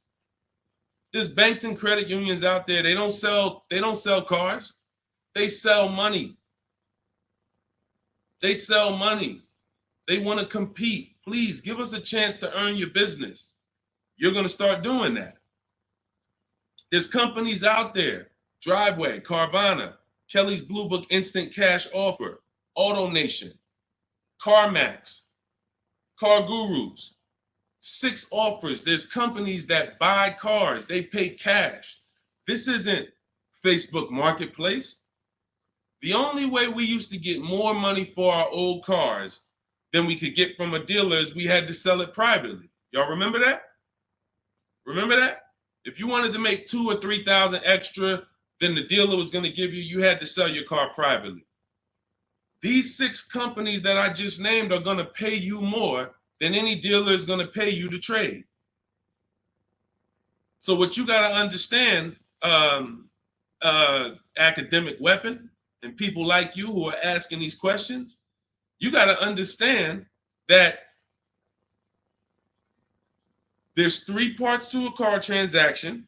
The ones I just broke down, that's if you have a trade. But now, how do you make sure that you get a great deal in each one of the pillars? It's simple. Bids. It's simple. Bids. All you have to do is embrace that. As long as I get bids, it's impossible for me to overpay. This is great for the people who's not a good negotiator. Let's be honest here. If you're not a good negotiator, type not me. You're just not good at it, or you just don't like it. Just type not me. Or me. It doesn't matter. Just something to tap in. Be honest. I see you, academic. Okay. Anyone who's just not, and here's what I know, because I'm taught this in sales. Only 15% of the population is. Only 15% of the population is comfortable with conflict. Hey, Terry, thanks for being honest. This is how we're going to win, being honest. So when you look and say, well, if I'm not a good negotiator, how do I get below market prices? It comes back to bid. So everything I'm teaching you is based on a bidding system. What you should be doing, Angie, is I'm gonna teach you something I call the bank bidding war. This is in my new book. So when you get your copy of the book, you'll see the entire bank bidding war blueprint. I tell you how to do this step by step. The credit bureaus, dealers don't want you to know this, so pay attention. Everyone hit the share button. Shout out to the sharers. I need everyone who shares to hit the share button. If you're on YouTube, hit the like button. Hit the like button, because we're about to drop something on you that I know you've never heard. Pretty much everything you're going to hear you've never heard. But let's go deep on this bank bidding war. The credit bureaus allow you to have multiple lenders access your credit within a certain period of time. And as long as you let them all access it in that period of time, it's going to have the same effect on your credit score as one hard inquiry. So if one hard inquiry on your credit would have lowered your score 9 points, you can have 20 and it'll lower your score the same 9 points. So obviously, if we could have one and we're going to take a 9-point hit, or we could have 20, what's better? With one person competing for our business or 20? So you cannot go into the dealers to do this. You can't say, well, I heard Deshone said I could go to this dealer and let them run my credit, and then the next day I could go to this dealer and let them run my credit. That's not how it works. You cannot do that. What you will do is you will make your deal for your car. First thing you're going to do, Angie, in the bank bidding war process is let's see, are there any special interest rates in the market? That's always step one. The bank bidding war is 3 rounds. Step one is, are there any special interest rates for the car I'm looking at? Are they running 0%? Are they running 1.9%? Anything that I know a bank or credit union can't beat at all. It's a subvented rate. It's like a rebate on a finance. It's the company saying we want to move a lot of these cars. Let's give the people low interest, no interest. Now, once I check that off, there's no special rates. Now we're moving to the next step, which is shopping for our car. Now, I have a tool in my book called the Perfect Budget Exercise. I created a calculator to do this because most of what you need to do when it comes to getting pre-approved is for budgeting. No different than buying a house. They tell you, hey, you're pre-approved for $400,000 at this interest rate and for a 30-year mortgage. Why do they do that? So you can budget. So the only purpose of a pre-approval is to budget. So the problem with these pre-approvals now is they're doing something where they're trying to get over on you. And they just see anytime the public starts to move in a certain way, here comes the scammers, here comes the wolves. Once the public started talking about pre-approvals, every bit of the conversation went there, but they don't want you to get pre-approved and shop competition. They want you to get pre-approved and locked into them. That is what you want to avoid. Anytime you see anyone trying to lock you into them, one dealer, lock me in. Hey, one dealer sent me this letter. Come get this car from us only. Lock me into them. Hey, you're pre-approved from this bank. Lock me into them. That's how you overpay. Because they don't want you shopping competition to find out that that offer from them is not the best offer. I don't care how good it sounds. It's not the best offer until we've seen 2 or 3 and 4 or 5 other offers. Then we realize, oh, that wasn't a good offer. So when they're doing these restricted pre-approvals, where first of all, they want to ding your credit with a hard pull. We don't like that. Second of all, they want to give you, they don't give you a rate, an interest, they give you a term, but there's an expiration date on it. Who's seen that? Who's seen that? Your pre-approval is only good for 30 days. Now, you done already hit my credit with a hard pull. Now I'm out here shopping, and I'm shopping with my back against the wall, and I have pressure not from the dealer that I'm buying from. I got pressure from the bank that wants to loan me money. Hurry up and find a car. If you don't find a car in 30 days, you got to come back and we got to hit your credit again. So what are you going to do when you're out there shopping and looking and you know your pre-approval expires in 2 days? You mess around and take something that you wouldn't have taken if you didn't have that deadline. So this is not what you want to do. This is not what you want to do. Hold on one second. Hold on. And I asked the people before when we did another stream, I said, hey, do you guys want me to do these quick skim over answers so we could get 20 questions answered in an hour, or do y'all want me to go deep on these subjects? And everybody said go deep on it. We like that. So that's the consensus. We don't do fluff answers here. This is car buying. This isn't, buying a pair of shoes. We go deep on answers. So we stay away from these because those were the games. These are the games these lenders are playing now. They don't want us shopping them. They don't want us shopping their competition. They're making a ton of money on interest, charging 7, 8, 9% interest, 10% interest to people who aren't shopping their competitors. We don't do that. What we're doing is we are going to, once we see that there's no special interest rate, we move into shopping for our vehicle. Now we're getting bids. Once we find the best offer on our vehicle, new car, used car, we lock it up with a deposit. We never take on the spot delivery. Type a $sign if you understand. Type a $sign if you've ever taken on the spot delivery from a car. You went in, signed the paperwork, same day, took it home. Type a $sign if you've done that. We don't want to do that anymore. I'm going to tell you why. On a finance, you don't have an opportunity to shop rates. You got to shop rates. From now on, you will be shopping rates. You're going to have 5, 10, 15 lenders compete to see who's going to give me the best rate. Because if I pay 7% on a $30,000 loan, but I could have got 5.29%. That's probably $1,500. That's probably, and we never go back and refinance. We just end up with a higher rate than we could have gotten. We wonder, we hope, hey, dang, I wonder if I got the best rate. This is what's going to eliminate that. So you're going to put the deposit down. Hey, I'll call you tomorrow. I'm going to go shop my lenders. And here's what we do that no one is teaching. We always let the dealer see if they can beat the rate. We do not only strictly go with our lenders. We don't have enough lenders to do that. If we had 20, 30, 40, 50 lenders that we were shopping, we got like, I show you how to reach out to about 5 in my book, but the dealer might have another 12, 13, 15. So we want all of these people competing. That way we guarantee we got the best rate. So what I want you doing, Angie, is I want you to not focus on one dealer's offer, one Nissan offer. No, that means nothing. You want to learn to separate your transactions. We've talked about the 3 pillars. You're going to bid each one out. And the best part about bidding is you can do it all online. You can do it all from home. 90% of what I'm telling you, 90% of how we buy cars and the people you're going to see, I'll introduce you to over the next hour. You see a lot of people who've learned from me.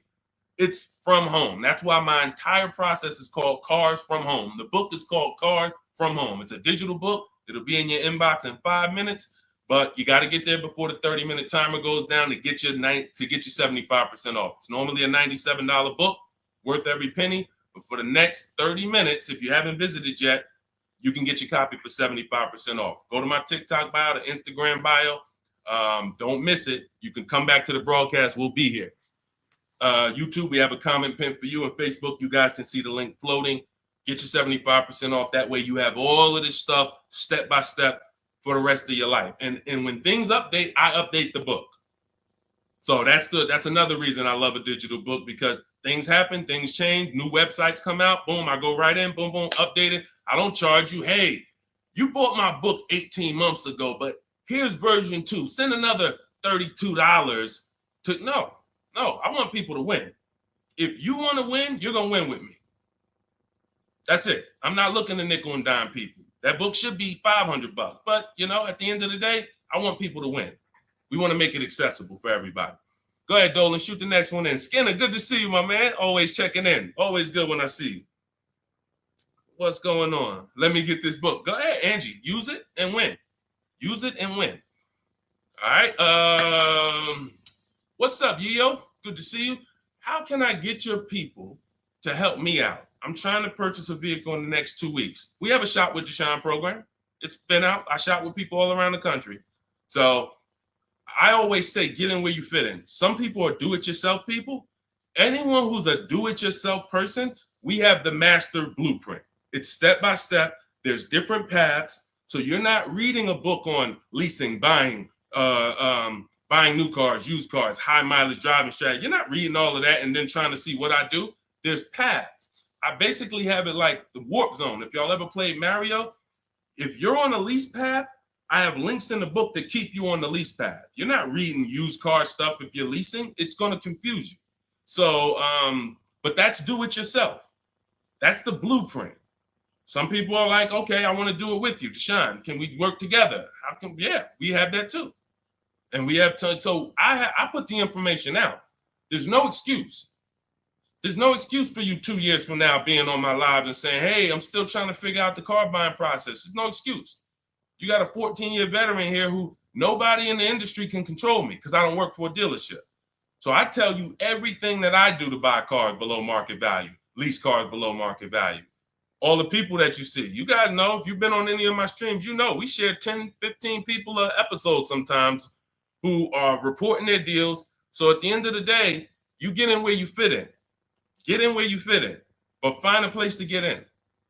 I don't care if you watch all my free videos on social media. Now, once you get my book or you work with me, you can stop watching those videos. There's no point in you watching my videos warning people when you're inside with me and you got my blueprints. So it's just about getting where you fit in. That's all. Go ahead, Dolan. All that information was Shop with Deshone. That's all in my bio. That's all in, any of my bios too. So what are the 6 companies to sell your car to? Great question. Make notes. CarMax, Driveway, Carvana, Kelly's Blue Book Instant Cash Offer. Do not use the Kelly Blue Book algorithm site where you just put your year, make, model in, boom. Your vehicle's worth $18,000. Do not use that. That is worthless. The only thing that matters is cash offers. That's all that matters. These are people who literally, they either send an inspector to see the car, or you go to a local spot, have the car inspected, they go and they cut you a check. Like it's like that. They don't negotiate. Sometimes Kelly Blue Book will patch you into a dealer and they'll say, hey, I might be able to pay more if I see it. We don't usually fall for that. We want strictly, hey, there's no used car manager in this world in this country who can't put a number on a car sight unseen. Like literally seeing it, that car is worth about this. That's what they do all day long. Look at cars in auction, make offers, make offers, make offers. So all of this stuff can be done online. And these are the people who pay more than, see, you're not going to, once you use this process, you're getting bids. Remember that. So if you're like, hey, I'm looking for a 2019 Honda Accord, I'm going to show you how to see the entire market. Because the problem is, there's another guy at the gym, because people know me locally, a couple people know what I do, and they'll come up to me, hey, I'm looking at this car. I'm like, look, I don't do this. I don't do this. I don't care how close you are to me. Like, I don't do this anymore. But, you get the same information. We've laid out the path. But he showed me, I just saw this car, though. I was looking at it. I said, there's probably 50 of those cars within 100 miles. There's definitely 50 within 300 miles. So the whole idea, remember, you have to know the goal of the person trying to sell you something. It's to lock you in to them. They want you to think this is the only one. This is the only offer. No, there's cars are cookie cutter. If y'all ever see these new cars come off the truck, you'll understand. Oh, they sent 4 of those black ones. There's 4. These cars are cookie cutter. And all of these dealerships are competing. So when we start bidding and getting bids and we find the lowest price car in the market, we get the lowest offer on a lease, on a finance. I have all of this in my book. We do this by email. With a used car, we go on the marketplaces. We go on, it's like shopping on Amazon or BestBuy.com or Walmart. We're going to all the marketplaces for used cars, and we're just screening it down. We'll talk more about that. If somebody wants to know how we screen down used cars, feel free to ask that question. But the point I'm trying to make is, once you have found the lowest car in the market, that dealer knows they're selling that car at the lowest price in the market. So they cannot turn around and beat all of these other offers that Carvana and CarMax and all of these companies made to buy your car. They'll be out of business. You can't be the highest price. You can't pay the highest price to buy people's cars and then pay the lowest and then sell your car for the lowest price. You're just not going to make any money. So what we do is we find the person who wants to buy our car for the highest price. That's step 2 in my books, the equity assessment process. Those 6 companies that I named. We do this with leases too. We sell leases too. I've been talking about this for 3 years, and I know there's still people who like, Deshone, I didn't know you could sell a lease. If you didn't know, type a question mark. If you didn't know you could actually sell a lease and pocket cash if you have equity, type a question mark. So once we do the equity assessment, we've seen this is the company that's going to pay me the most for my old car. Now we're shopping for our new car. This is the company that's going to sell me the new car for the lowest price. 2 pillars. 2 pillars. You see what I'm saying? That's 2 pillars of our car deal. Guaranteed we paid, got the most for our car. Perfect, check. Got the least car, got the lowest car in the market based on bids, based on multiple offers. This is how it's done. And this stuff takes an app. Like, when you guys get good at this, you'll be able to do this in 90 minutes to 2 hours. 90 minutes to 2 hours. I can get any car I want below market value. I'm going to pay less than everyone else. It won't take me more than 90 minutes. You'll get there. In the beginning, 2.5 hours it's going to take you to go through. You're going to be fumbling. You're going to be overthinking. And once you just get to trust in the process, you'll see, okay, this is a 90-minute process. Now, I don't want you rushing your shopping. It's a big point before we go to the next question. Too many of you are rushing your shopping. That's why you're ending up with cars you don't like in 3 months. We don't rush that. We don't let anyone rush us into making a decision on the car we want. Step 4 in my book, in my process, I call it shopping, not buying. You're going to enjoy shopping the way we shop because no one pressures us.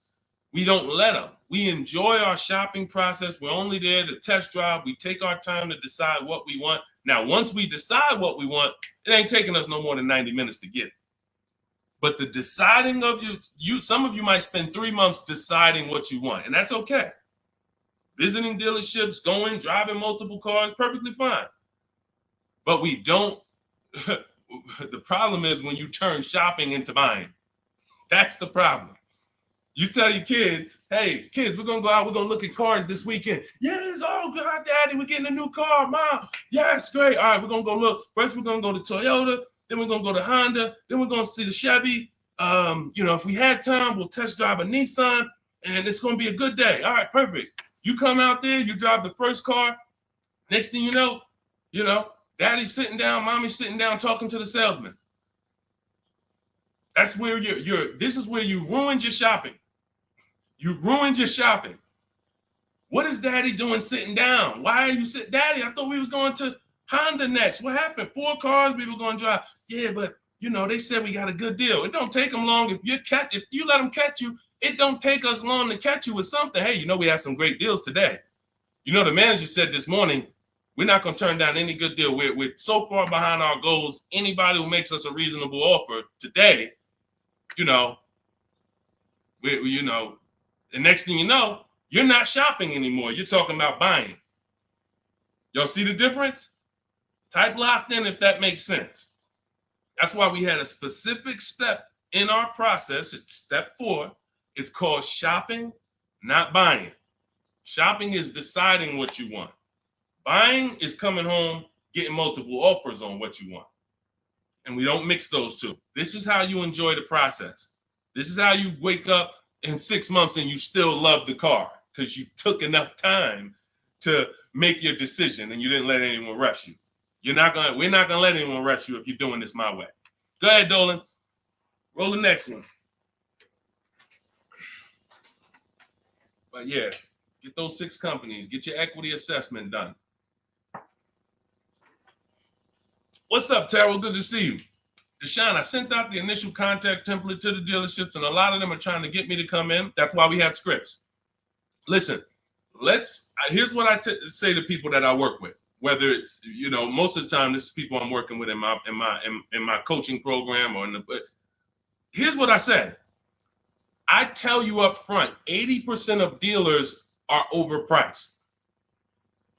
80% of dealers are here to make the process difficult because the more difficult they make the process, the more money they make. It's very simple.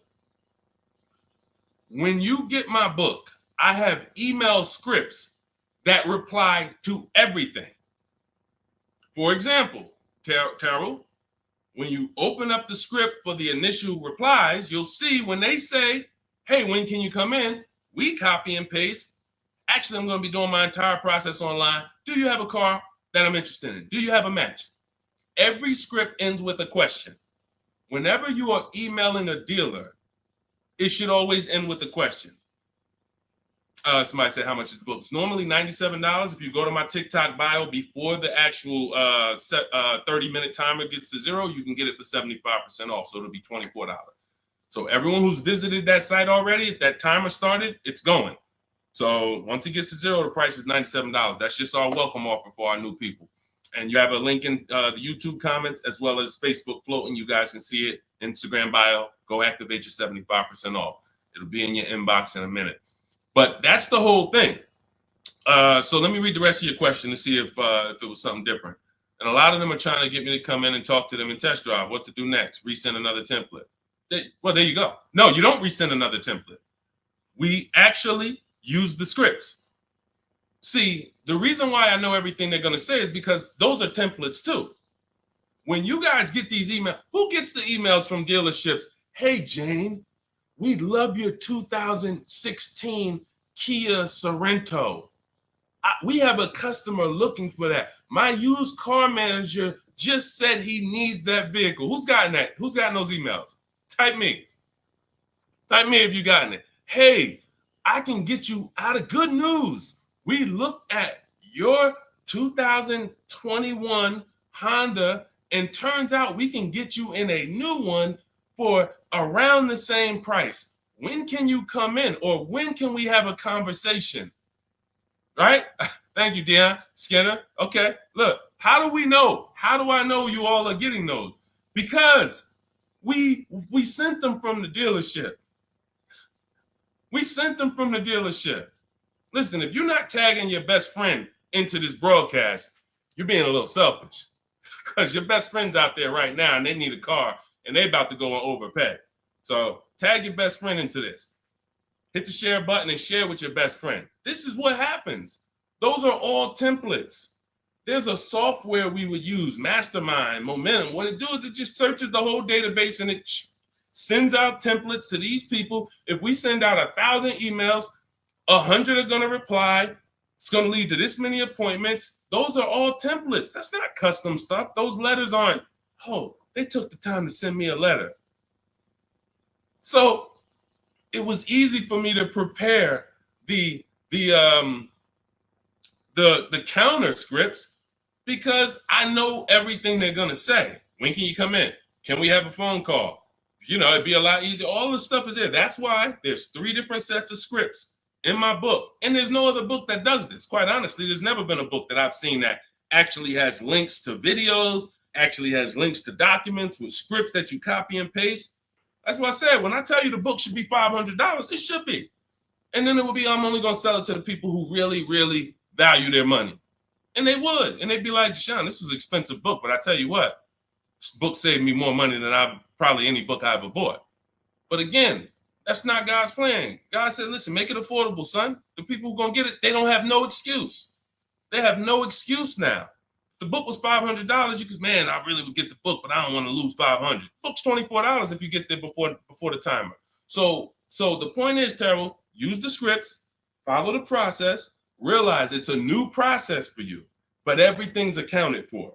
Everything in the process is accounted for. Just use your scripts. Everything they say, copy and paste, and keep the conversation moving on your terms. And don't try to turn an 80% dealer to a 20% dealer. They're not going to be that. They're doing what they're supposed to do. Let them eliminate themselves.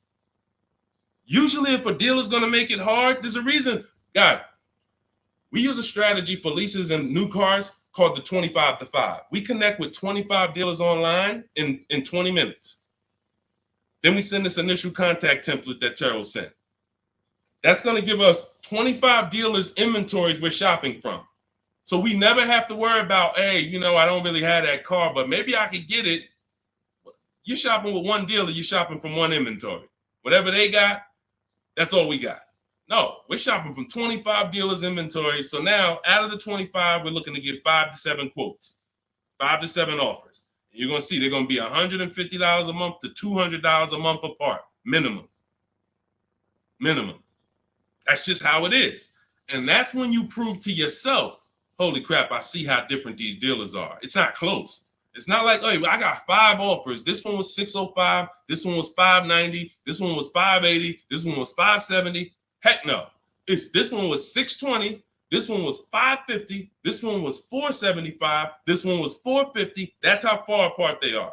The 80% make big money, big, huge commissions. Like, it ain't like, so the 20% are the people who we want to find and do business with. These are the people that compete. They want to beat their competition. We find them and we buy from them. Great question. Thank you, Terrell. Good to see you. Next question, Dolan. Oh, man, good question. And that's very common. Again, very common. It's a new process. All right, I said that's the same question. Same question, Dolan.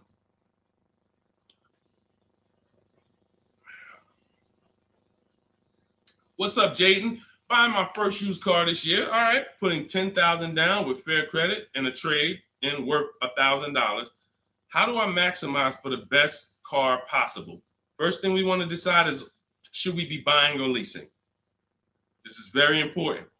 Now, I know many of you were taught on here, never lease a car. That advice is costing you thousands and thousands of dollars. And we'll go deep on that because I can't make a statement like that without going deep on this. But let me ask you, Jaden, do you have good credit, fair credit, not so good? You know, nobody knows you, so it's not like, you know. But I need to know this to properly answer the question, because some people, you know, they want to put a lot of cash into the transaction because they don't really have any credit. Let me know. I'm looking for your comment. Listen, you got to stay close to your keyboard. All of you who are asking questions, I want you to stay close to the keyboard. Dolan's pulling the questions in, and, you know, I want you to stay close, because I might ask you a follow-up question that I need to actually, you know, be able to answer it. So let me just assume. All right, let's just assume you have fair credit. Hang on one second. Let's assume you have fair credit. All right. Hang on. Okay. So let me tell you an outcome that's very common. And you could decide, this is all of you who have a child who's going to be getting a car, or you're going to be getting your first car. Like, listen up to this. We go wrong buying people their first car a lot of times, because typically when you buy a car, what's happening is you have to pay for the whole car. Some of you know every $5,000 on a car loan is about $100 per month. So when you look at and lock that into your head, every $5,000 is about $100 per month. So when you see a $5,000 car, $10,000 car, you should think $200 a month. When you see $15,000, you should think $300 a month. These are safe parameters for you to make sure you're not overcharged. You have to be able to understand a $50,000 car isn't going to be $500 a month to buy. It's going to start out around $1,000. So we need to know these things, because you can manipulate loans to make payments lower, and that's how you end up in a 9-year loan, because you went in saying, hey, could you get that car to 700? That car's nowhere near 700 with a good loan. 5 years, 6 years is the longest we go. I have a rule in my book called the Rule of 72 and the 10th birthday. 72 months is the max loan we take, and the car should be paid off by its 10th birthday to avoid problems. So by the time a car turns 11, car should be paid off, so that way you could actually put money to the side for maintenance. These are all boundaries that we haven't had, that if you follow them, you're going to have a lot better experiences. So if you don't have the credit to lease, then I would say, okay, get yourself an inexpensive car, try to get a small loan. You know what? The first question is, how many years are you going to keep the next car? That's the first question. That is the first question. When you open up my book, the first question, if you and I were talking on the phone, Jaden, the first question I would ask you before credit, before anything, Jaden, how many years are you going to keep the car? Now, if you say to me, Deshone, I'm definitely keeping the car 9-10 years. I don't need a car every couple years at all. I'll keep a car a decade. Perfect. Forget about leasing. In my book, first step is, how many years are you keeping the next car? I want y'all to answer that. Everyone who's shopping, everyone who will be shopping, you're shopping now, or you're going to be shopping soon in the next 6 months, a year. I want you to answer the question. How many years are you keeping the next car? Guaranteed. Guaranteed.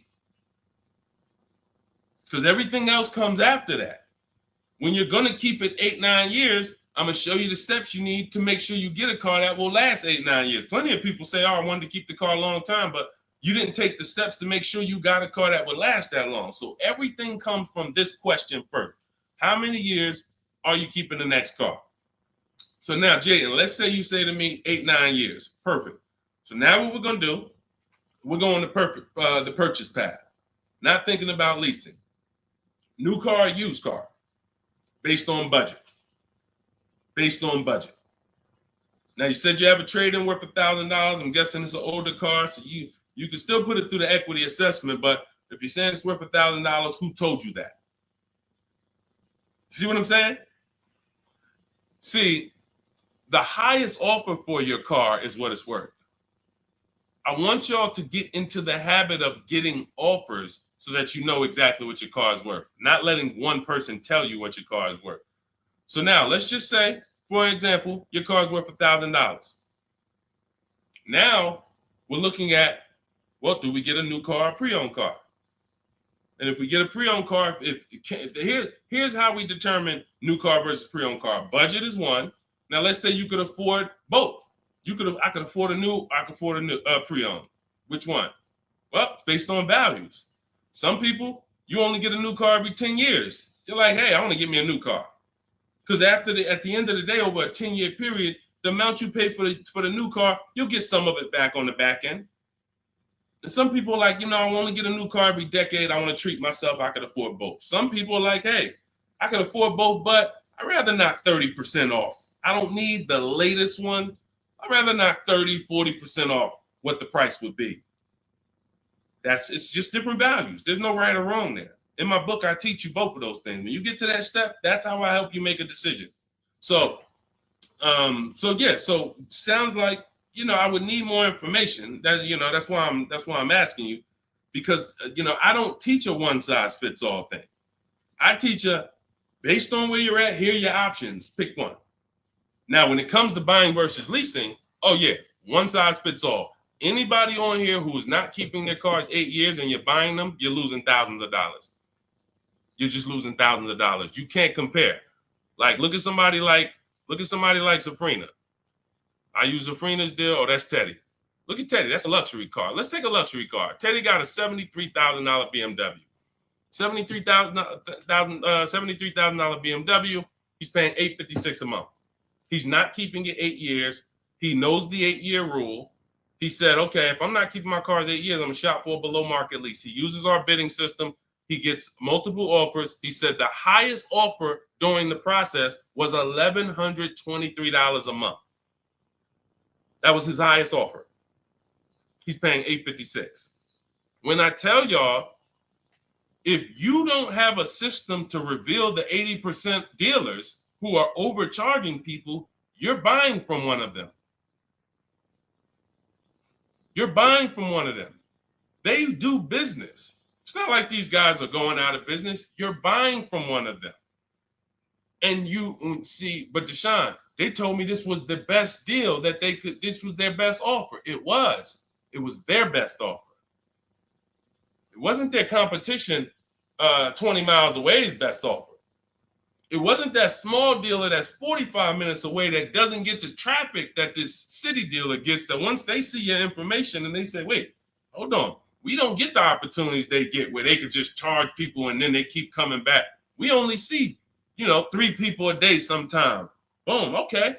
Listen, we're gonna beat their we're gonna beat them, and we're gonna have our license plate in their market. This is what you can't see that when you're in a dealership trying to make a deal, negotiate with them.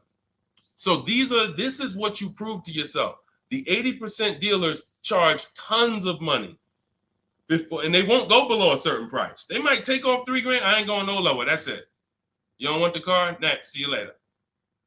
Listen, sorry, I'm not selling a car for less than that. They have a minimum threshold, a maximum amount. We ain't taking less than this for our car. Their competition, they'll go 3,000 less than that. Got to get them. So now let's go back to the leasing versus buying scene. When you look at this and you look at Teddy, you can see, can you take that comment down, Dolan? Matter of fact, I got it. Look at Teddy. So $829 a month, he's paying $856. Now, $73,000 vehicle, that vehicle on a 5-year loan, every $5,000 is about $100 a month. That vehicle should cost $1,500 a month. Even if he got a huge discount, let's say he got 15 grand off. Somehow, magically, he got a ridiculous discount. Instead of 73, he pays 60. $1,200 a month, 5 years. $1,200 he's paying $856. No money down. We don't, and whenever we shop, what you're going to learn as you listen to me and you shop the way I'm telling you to shop, everything we shop is no money down. We might put money down later, but we only put money down after we guarantee we got the best deal. All right. Let me echo that. You only put money down after you guarantee you got the best deal. What does that mean? You paid the best price for the car. You found the dealer that's going to sell you the car for the lowest price.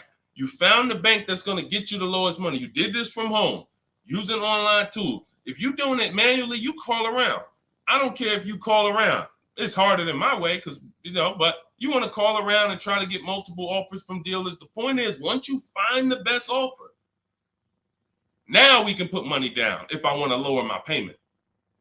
But what dealers try to get you to do, especially the 80% and the people you're used to dealing with, they want you to put money down to get to a payment you'll take the car for.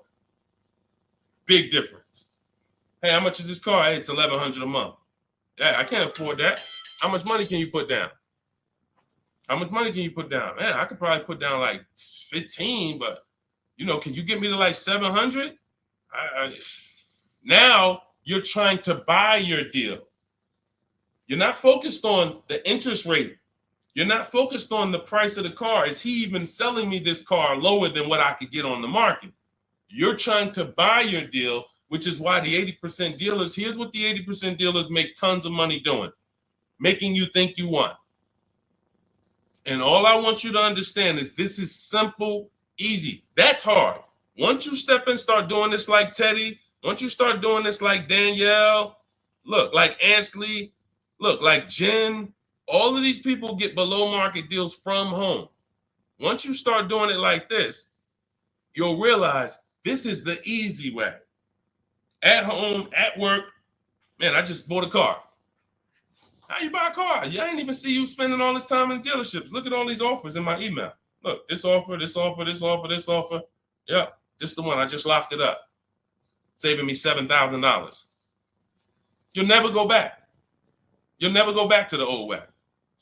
You have to learn cars from home. All the money is over. All the overspending happens inside dealerships, which is why we never do it. Go ahead, Dolan.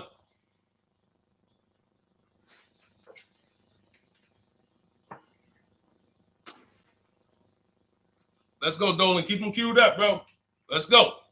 To Cali, good to see you. Should you put a down payment on a car? Well, that's just what we were just talking about.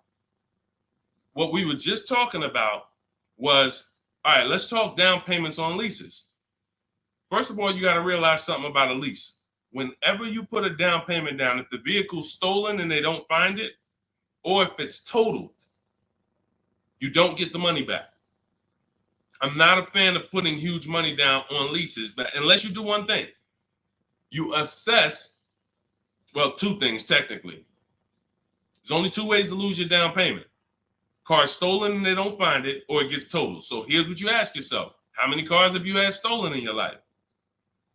Some of you are going to be like, man, 3. I wouldn't be putting down payments on leases. Some of you like, Deshone, I never had a car stolen. Thank God. All right. You can check. You can check. Now, second question. The vehicle you're buying, what's the chances if you get into an accident, it can get totaled? You're buying a huge Jeep. You're buying a huge S-Class Mercedes. You're buying something that's very hard to total. You're good. You're good. You're buying a Honda Civic, putting $5,000 down on it. It's not a good. You're taking big risks. Big risk. So that's how we assess leasing. But here's the thing. This is how we shop for our leases. This is all in my digital book. We shop for our leases with only first month's payment down. That's really no down payment because when you lease, you give them your first payment, then you drive off. And when so that's how you do it. So first month's payment out of pocket, 12,000 miles per year. And we put taxes and fees in the payment. That's it. That's it. We get all our offers that way. The dealer's going to give you the offer based on how you told them to give it to you. If you told them, hey, just work me a lease out, They're gonna work you out a random lease, $3 grand down, boom. When you see these commercials, these are not deals. Listen, you cannot never judge. I told y'all at the beginning of the stream, it's 3 prices you can pay for every car: market value, above market value, below market value. Those are the 3 prices. Below market price is the people who got skills. That's the stuff we're talking about here. Below market comes from bidding. When you look at these offers, look at these commercials. Look at. Let me show you a deal. Look, Ansley just got a 2024 Infiniti QX Lux. MSRP is $58,000, $58,490 to be exact. Said I'm only paying $554 a month with my first payment down only, right under 1%. Now, some of you, if you're savvy, you've heard of the lease 1% rule. That's been around for probably 30 years. I created the 1.5% rule because people were overpaying for leases. People knew, the savvy people knew the 1% rule. They knew this is great value. This is a steal. You get a lease under 1%, no money down, you stole a vehicle. Doesn't mean it's your best deal because Zafrina got 0.88. So she got 0.88. So just don't think, again, bids. Bids. It's like, hey, you don't know how much you're going to save on the car. She didn't know she was going to get 0.88. She knew the 1% rule. She got her offers. She ends up closing the deal, $579 a month on a $65,000 vehicle. So this is how you shop. So once you get an offer, if it's between 1% and 1.5%, that's good value on the lease. The closer to 1, the more value. But in order to get 1, you need rebate. You need we don't understand sometimes the lease program. The dealer can't control that. So what we do is we shop. When you see a deal that's 1.1, 1.2, 1% low, that means there's a lot of rebates there. There's a lot of there's probably great residual, low money factor, which is the interest rate. You can't control these things. All you can do is bid it out. Now, once you get to a payment and you're like, okay, I already know I'm under 1.5%. I got my 5 to 7 offers, so I know this is the best offer. But I want to drop my payment probably another $50. Now you put money down. You see what I'm saying? Type $signs if you got that. You shopped your deal. You got your offers. Type a $sign at that click. I'm talking to the people that's locked in. Listen, I know, unfortunately, we live in a world, a lot of people distracted. We sit here, we could talk big money all day long, and it's just flying past it. They got 100 other things on their mind. But the people who locked in, type a $sign if you understand that. When you shop for offers, when you look at your lease offers, the way I just told you we shop for them, now we get the offers, we say, all right, boom. This is the best one out of 5 to 7 dealers I got. Let me now lower my payment. First of all, if you can afford that payment, just take the deal. Much better, put no money into the deal. That way, if God forbid it's total, boom, I come back, I do it again, ain't no problem. I didn't put no money into the car. But if you look and say, I want to lower my payment like $100 a month. First thing you do is assess what I told you a couple minutes ago. How many cars have I had stolen? The lower, the better. If it's one time, okay, chances of this car getting stolen, slim to none. All right, how easy is this car to total? Now, it's a big vehicle. Like, I'd have to get into a pretty bad once-in-a-lifetime accident for it to be totaled. Perfect. All right, you can throw $2,000 down. You can throw $3,000 down to lower the payment more. That's how you use down payment money. You never use down payment money to buy your deal. You must have the deal before you apply the down payment. You must have the lowest interest rate before you get the down payment. You must have the dealer who's selling you that car lower than anyone else before you apply the money down. That's when you know you have a deal and your down payment isn't being taken and used as profit. Anybody else, down payment's being used as profit. It's just padding the deal. Give us more money to work with. How much could you put down? 6? All right, let me go work this out. And they're just around moving money around. They're moving, you're buying a car from them, you're getting your loan from them, and you're giving them $6,000 to work with. They have all this money to work with. That's a dream customer. And if this is you, I don't want you to feel bad. I only want you to feel, because no one told you this until now. I only want you to feel bad if you keep repeating it, because you got no one else to blame. Right now, you have the opportunity to change everything and focus on what I'm teaching you. So no one can do this to you. But the dream customer comes in, got a car to trade, wants to buy a car, needs a loan, How much could you put down? I'd probably put down like 3,000. That's 4 things you just gave him to work with. I got money in your loan I can move around. I got money in your old car that you want to sell to me, trade. All right, I could use that. Got some margin there. Then in the car you want to buy, I got some margin there. Then I got your down payment money that I got margin. I'm just about to let me manipulate a couple things and here. That's what we don't want to do. All right? That's why we separate the transactions. This stream, if you get the 3 pillars of great car deals, separating your transactions, bidding them out, this can never happen to you. None of this stuff could ever happen to you. Okay? Everything we're going over is in my new digital book. It's called Cars from Home, 7 Steps to Saving Time, Money, and Avoiding Dealerships. This teaches everything step by step, how to get below market leases, below market purchases, new cars, used cars, high mileage driving strategies. Some of you who are driving over 18,000 miles a year, you can't do some of this stuff is not, you need custom advice. See, again, I don't do one size fits all. You can't be an 18,000, 20,000, 30,000 mile a year driver and think you can actually use the same loan structures and all of that as a normal person. You're depreciating your car faster than them. So all of this is in my blueprint. It's in my new book. Get your copy for 75% off in my TikTok bio, in my Instagram bio, or we have a link in the comments for you on YouTube, and we have a floating link on Facebook for you guys. But if that timer hits 0, it's $97. And if I'm you, if I miss the 75% offer, I'm getting the book, knowing what I know. And there's people who have the book, they'll be like, hey, look, I don't care if you missed it. You need to get the book. It's $97, worth every penny. So I want you to have everything I teach. It'll be in your inbox in literally a couple minutes. It's a digital book. And as soon as you get it, you're going to see a thank you page, and it says screenshot this page. Very important, because on that page is the link to open the book. Then I email you a copy. Also on that page is the link to my support team, just in case you type your email wrong. Our system is great. We send out lots of books. It works every time. But if you mistyped your email, then you're not going to see the book. So make sure you have my support team's email. So if you don't see that book in 5-10 minutes, email my team, hey, and they'll get you the book right away. All right. Thank you, Skinner. Yeah, nobody ever broke it down like that. I'm glad. That's what I'm here for. That's what I'm here for. I only want to pay first month's payment, and that's it out of pocket. That's 90% of our people, Skinner. 90% of our people. Hold on, I'm gonna get to Hideout PA. You got the next question. Hold on. But look, 90% of our people, look,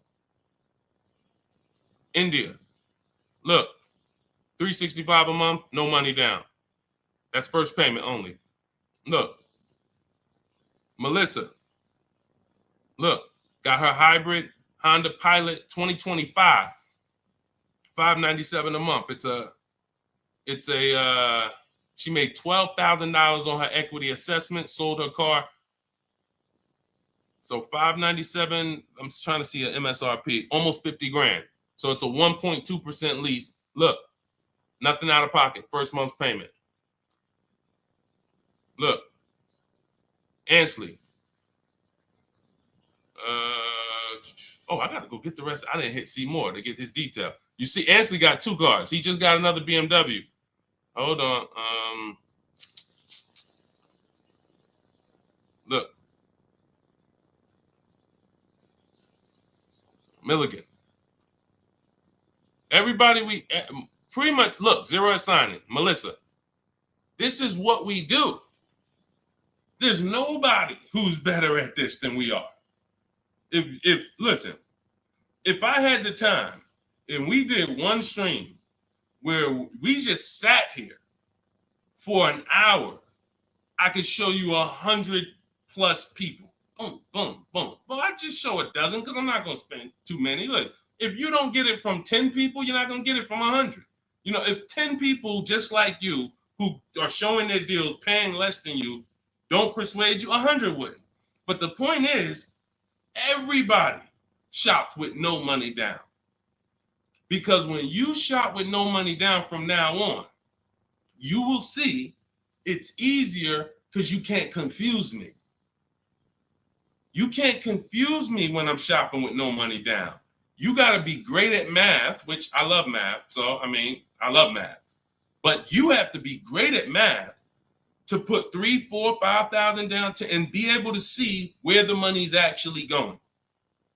So the best thing to do is compare. I could get this car, no money down. I could lease this car, no money down. What's my payment? And then you'll be able to see it. Dealers can't manipulate you. So definitely, that's all we do is no money down shopping. Go ahead, Dolan. You can put that one up. You can put that question up. I want to get to that. Hideout PA. In a 2-year lease, 2024 Jeep Hybrid, 1,500 down, 499, 10K a month. Good deal. You have nothing to compare it to. You have nothing to compare it to. And this is what I don't like. Listen, I'm not the one who tells people you got a bad deal. The only time I would tell somebody they got a bad deal is if they broke the 1.5% rule. So if you take no money down and you divide your monthly payment into the MSRP, if you were over 1.5%, there's no value in leasing that vehicle. You're paying too much for a car you're giving back in a couple months. So, hold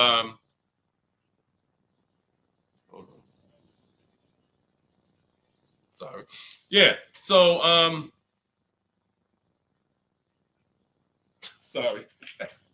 So, but when I look at your deal, the reason why I hate this is because you've already gotten the car and you're driving around and you don't even know you got a good deal. You're wondering if you got a good deal. That's very disempowering. It's a very disempowering position to be in.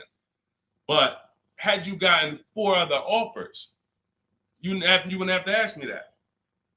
And what I want you to do is change that, because frankly, I would bet $1,000 that if I said to you, you think I can find that car for less than what you paid? Bet me some money. Would you bet me $1,000 that I can't find that exact same car you got for a lot less money? Would you take the bet? You'd probably be like, nah, I don't want to take that bet. I don't want that for you. I don't want that for you. I don't want that for any of you. Driving cars, and if God forbid you see Deshone the Auto Advisor one day and you're like, and I'm like, hey, yeah, you just got the car? Okay, great. If you don't feel like, hey, listen, I got 5 offers from these dealerships, and the one I picked, they were so much less than everyone else. See, I know you use what we're talking about. I know the people I run into that use what we talk about. They come up, the first thing they're doing is saying who made them the best offer. They're saying, hey, the dealer couldn't beat the rate I got from the credit union. I know you're using what we teach. They're like, yo, I had to go 150 miles to pick it up in the next state because they made me the best offer. I know you're using what we teach. That's when I know. When you come in and ask, hey, what you think about this deal? We have nothing to compare it to. So we look at something like, let's just take an average deal. Let's take an average deal. Let's take a big money savings. Let's always use Sean for an example. Because what you're trying to do when you're not getting bids the old way is you're actually feeling for the bottom, and you're hoping, I hope this price that I paid was the bottom. Shout out to the people running the likes up on TikTok. Every time y'all hear something y'all like, just keep tapping the screen for like, spend 10 seconds just, man, you know what? This dude is going in over here. Just spend 10 seconds. Every time you hear something you like, tapping the screen. Shout out to y'all running the likes up. But when you look at, hey, look, I lost my train of thought. What was I talking about? I don't even know. That usually happens once I've been on for about an hour. That usually starts happening. Hideout PA just bought the book. Awesome. Listen, I'm answering your question right here. So, and look, next time, that's the thing. So again, I cannot tell you, oh, the MSRP was 49,000. Okay, so 49, 1,500 down. That's about a 1% lease. Solid. We don't know if you could have did better though, and that's the point. Again, Zafrina. Funny story about Zafrina, and she got this 0.88% lease, right? You're probably a little over 1% because you put about 1,500 down, so that $1,000 probably would have put you about maybe 1.1. Still great value, absolutely great value. great value. But Zafrina called me. She was shopping for a Jeep Grand Cherokee. She didn't call me, but we you know, she's in my program. Again, we have Shop with Deshone, Shop with, you know, blueprints. It's all up to you. However you like to learn, we provide it. So she was shopping for a Jeep Grand Cherokee, and the best offer she had was like 1.1, and it was solid. But she was coming out of a Jeep where she was under 1%. Her lease was up. She was under 1% on her old lease.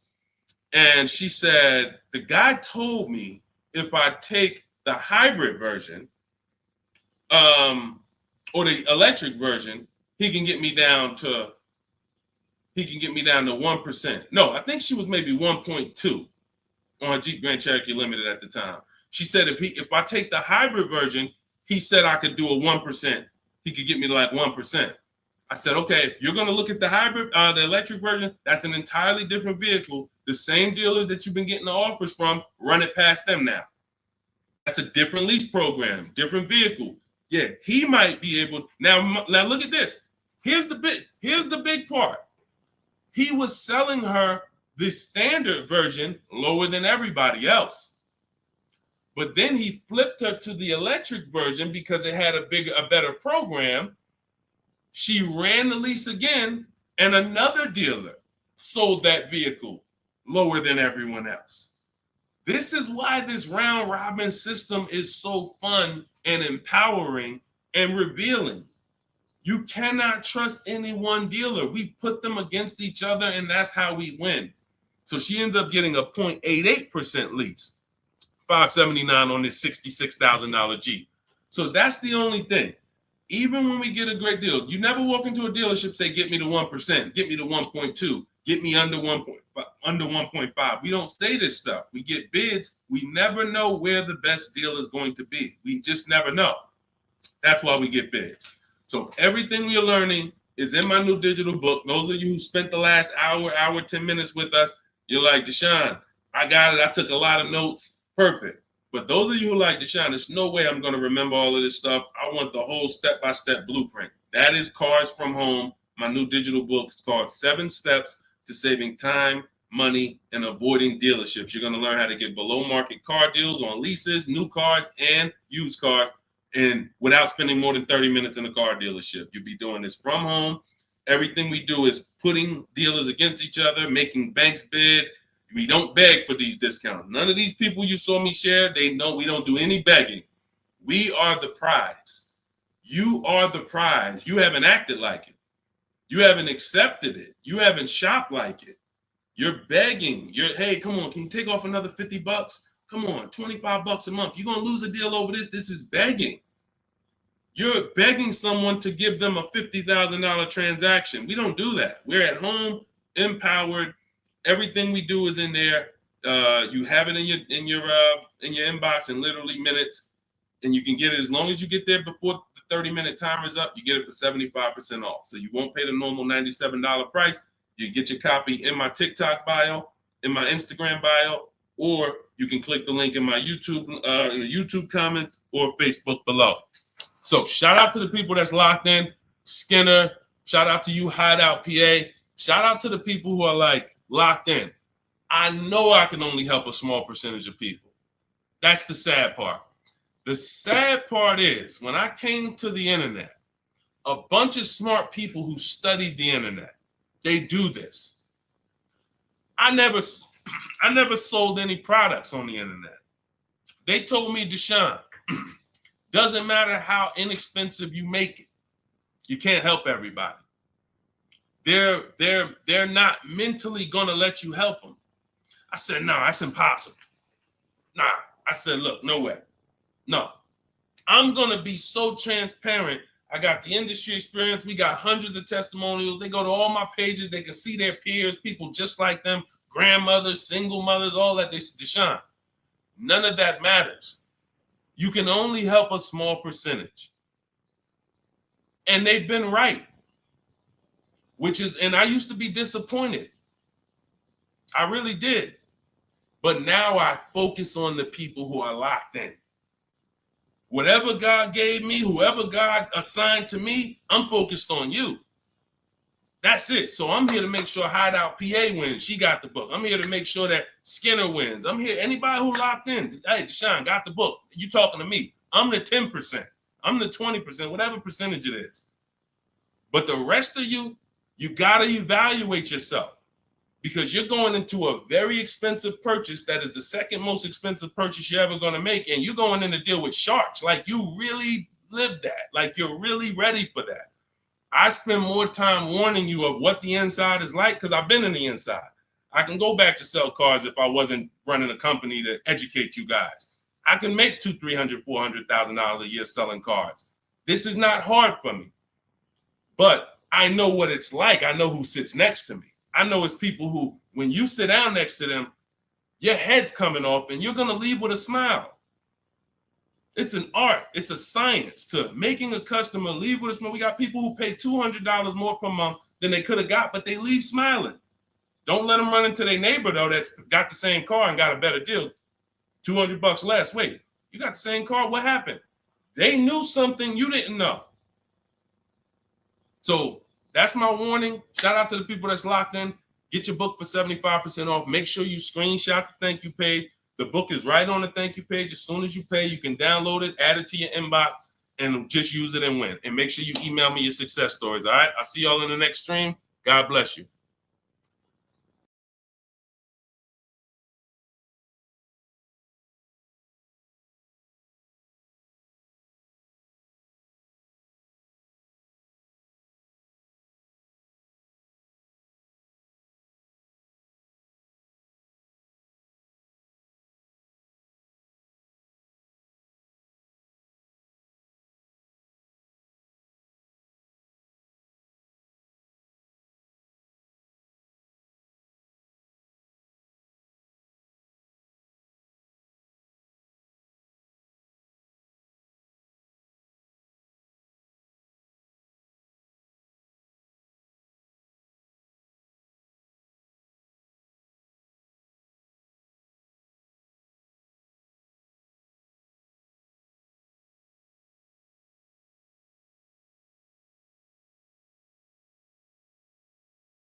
And answers. Welcome to Car Shopping Questions and Answers. We're about to go very deep to make sure that you get the answers you need when it comes to buying or leasing your next vehicle. And we want you to have below market strategies. You can't pay market value and you can't pay above market value. The goal when you are purchasing or leasing a car is to get a below market deal. That's the only deal. If you pay market value, you're paying what everyone else paid. It's not a deal. If you pay above market value, you're paying higher than what most people pay. It's definitely not a deal. The only deal is below market value. I see you, Rachel. We're gonna start off with you. I see your question on coming in on TikTok. So Dolan, we get ready to pull these questions in. As you guys start typing your questions, we're gonna have Dolan pull them into the show so you can start typing.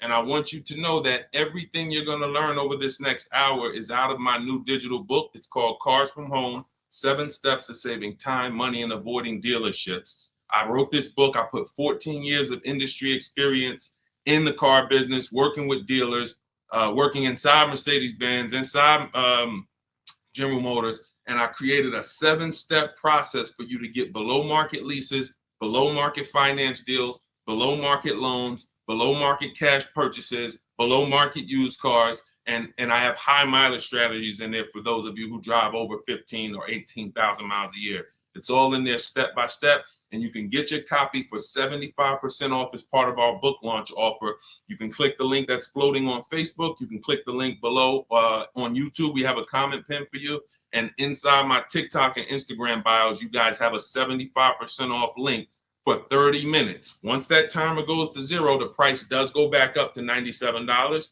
It's still worth it at $97, but I'd rather you save the 75% off the total price so you have even more value. So get your copy immediately. Don't let it go down to 0 before you get your copy, all right? Let's get started, Dolan, with the first question. Start typing your questions, guys. We're going to get through as many as we can in 1 hour. And as you come in, can you hit the like button? It does matter. It does activate the algorithm. It does let these platforms know that we need more people over here so we can help them protect their money. Okay, this question came from Rachel. what's the best time to get a car? I drive a 2014 and I own and I owe $18,000.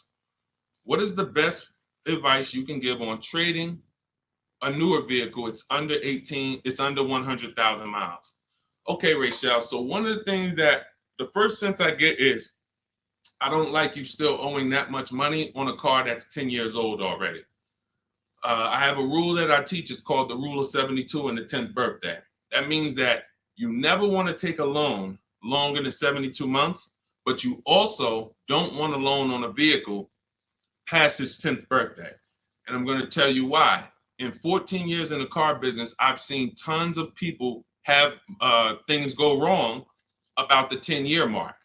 Now, there's nothing wrong with things going wrong because that's why you have a car, so that you can put a little money into it, maintain it, and keep it driving for as long as possible. The problem is when you have a loan on that car, now what you're doing is you're repairing the car while you're making, hold on. I had to turn the Bluetooth off. Okay, so the problem is you're repairing that car while you're making payments on it. I call these the four expenses.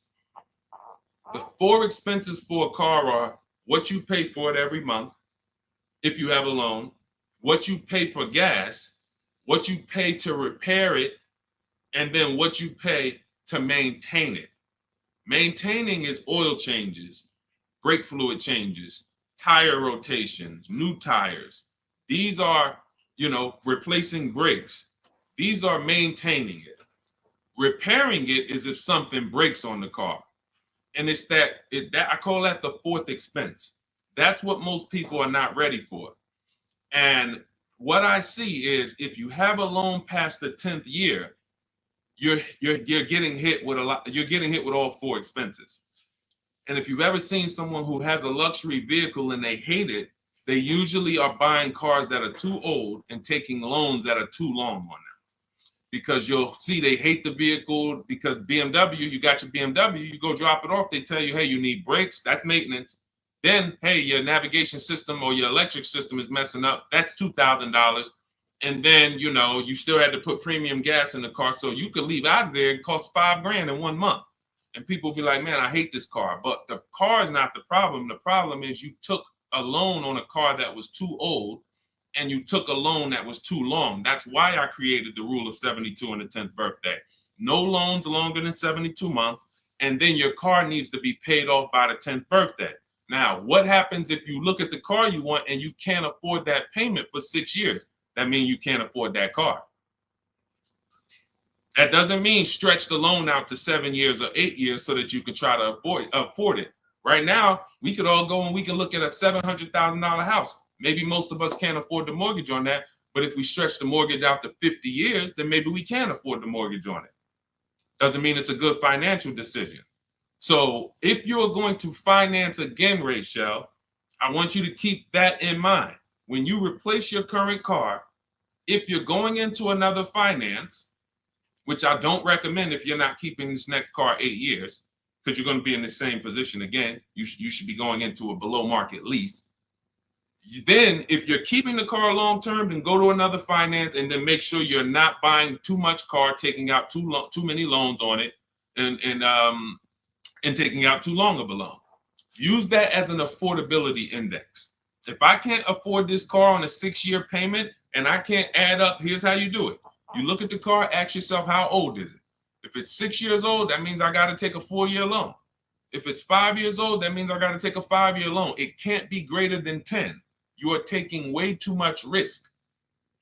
And you're going to end up in this position where you're looking and you're like, how do I still have a car payment? Things starting to go wrong on this car. I'm nowhere close to paying it off. What did I do wrong? That's what you did wrong. Now, if you want to avoid this altogether and say, all right, what can I do in a different structure? You would be going into a lease. If you're shopping a below market lease, what that's going to do is make sure you can pay a low payment on a brand new car. It's always going to be under warranty, and you just keep doing that. You look like somebody who you're just used to having a car payment anyway.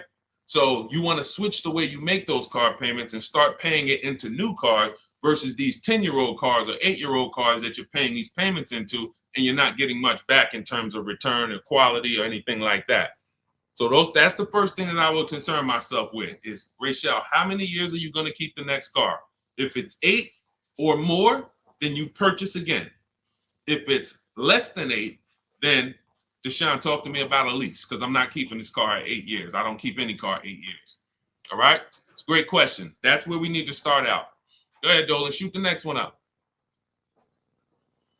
Okay, this one is Love and okay, I don't want to even try to pronounce it, but you can see who you are. If I'm upside down, how can I trade or sell without having to pay the difference or getting a higher note?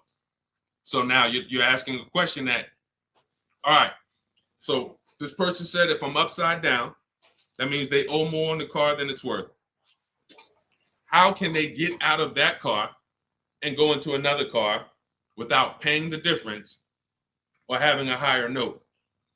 So I'm going to give you the way it's possible, depending on your situation, and realizing that in my book, there is one person, there's two people actually, but really one main person who, it doesn't matter how good your credit is, you're not going home with a new car, because negative equity is, you have too much negative equity. So there are cases where doesn't matter. You come in with an 800 score. I call negative equity the bad credit for people with good credit, because it's the only time when I was in the dealership, people would walk in and they would say, you know, okay, we look at a car and then we look at their current situation and the maximum amount they can pay. And then we look and say, hey, look, the bank's not going to approve this. You can't roll over 10 grand of negative equity to that $30,000 car and do no money down. So there are circumstances where you've dug yourself too deep, and the only thing that's going to do it if you don't have money is time and paying down the vehicle. So let's talk about if you're not in that situation. First thing I'm doing is I'm going to CarMax. I'm going to driveway.com. These are websites. This is because you notice what she said. If I trade or sell, that's very important, because some of you've been on the stream, you know we don't sell. I mean, we don't trade. We always sell our cars to cash buyers. You know, that come, they write big checks, they pay more than dealers. So the first thing we're going to do is visit these cash buying websites: CarMax, Driveway, Carvana, KBB Instant Cash Offer, AutoNation, and Car Gurus. That's going to give you 6 independent offers. Now, once you get those 6 offers, that's going to tell you how much negative equity you have based on your payoff. You need to call your bank and ask them, how much is my payoff? That's the amount you owe. Don't look at your statement. Call your bank, make the phone call, and find out your payoff. Now, you look at what your payoff is, and you look at what your highest offer is. If your highest offer is the same as the payoff, you're break even. If your highest offer is 20, but your payoff is 15, that means you got 5,000 of equity. If your highest offer is 10 and your payoff is 15, you got 5,000 negative equity. So now the best thing to do is what I call pay the difference. Because when you pay the difference, now you can go into your next transaction and you can do a clean transaction. Clean transaction. So whatever deal you get on your next car, it's clean. You're not bringing any baggage over. You can shop multiple offers. There's no limits. But if you can't pay the difference, now you have to do what we don't like doing, which is trade. And there's going to be a ton of people with negative equity, because a lot of people bought cars that were overpriced from 2020 to 2022. You know, we were trying to warn people to lease, to ride out the market, buy inexpensive pre-owned cars to ride out the market, or, you know, keep their current car and not shop if they didn't have to ride out the market. Some people didn't take that advice, and they went and they overpaid because they had no shopping strategy. And now they're going to be 15 grand negative equity trying to get another car. So if you can't transfer, you know, there's limits to what you can transfer.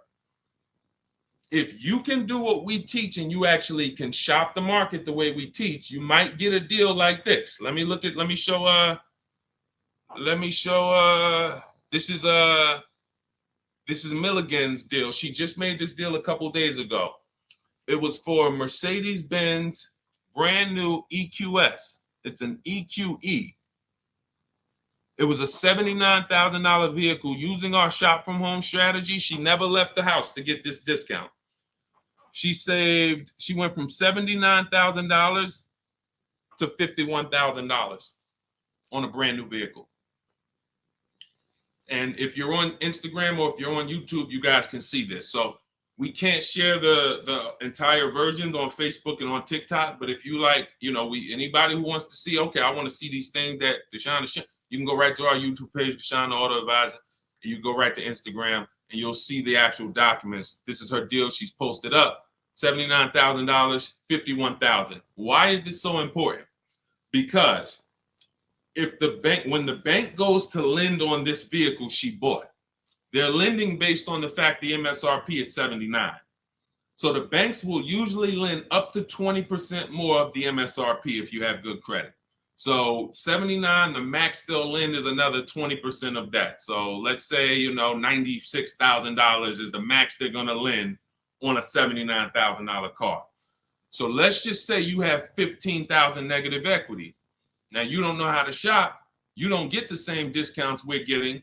You don't have that same thing. You can't slap all of that negative equity on and your taxes and your fees because you're going to blow out the loan to value ratios. The bank's not going to approve it.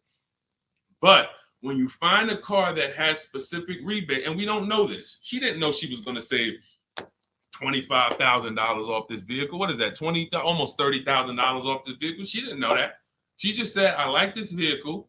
Deshone, I'm going to use these shopping strategies, same strategies you'll have in my book. It'll literally be in your inbox in minutes. Same strategies we've used to help people do this all around the country. Now, all right, I saved almost 30 grand. Now I can bring my negative equity of 15 grand over to this vehicle, bury it, and I'm okay. So it's very important. The more negative equity you have, you are targeting a vehicle, or you're trying to find a vehicle where you can get such a big discount, you can transfer that over, go from a non-quality vehicle usually to a quality vehicle, because you're already in a vehicle that's not worth what you owe. That's important to understand. You're already in a vehicle that's not worth what you owe. The key is to getting that into a vehicle you're going to enjoy, and at least a vehicle that is safe and quality, and preferably you're leasing. Because the great thing about transferring negative equity to a lease is once that lease is up in 3 years or 39 months, the negative equity is gone. When you transfer that over to a finance, another 5 or 6 year finance, you're bringing the negative equity over, stretching it out for 5 or 6 years and putting interest on top of it. That's why I don't ever recommend go from a finance negative equity deal to another finance negative equity deal, because you're usually a short-term person anyway. You should be leasing cars. So this is the strategies for getting out of negative equity. Now you can literally go into a dealer. See, watch this. That's a below market strategy for negative equity. What I just talked to you about is what the people who are actually financially wise do and think about. Now you could say, well, I'm just going to go into the dealer and say, hey, I want to get out of this car. Perfect. They'll transfer you out of that. They'll go in and say, all right, we got it. Here's your payment. We put you on a 4-year lease, or here's your payment. We got you in a 6-year, 7-year finance. But you'll never know the discount you're getting because you don't care. Your whole thing is, I don't really want to unlearn what I've been taught and programmed to do. But if you want to say, I want to make the best deal possible and I want to stop making these mistakes that's getting me into these bad deals, I've never had to come and deal with 5, 6 grand, 2 grand of negative equity. It's never happened to me.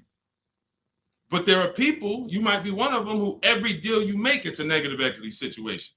It's a negative equity situation. That's because you haven't learned how to structure your deals correctly. And those are the things that I want you to unlearn so that you can have empowered car buying, be making deals you feel great about, posting your numbers just like Milligan did, and saying, hey, check out the deal I made. Not just check out the car I got, check out the deal that I made. Okay?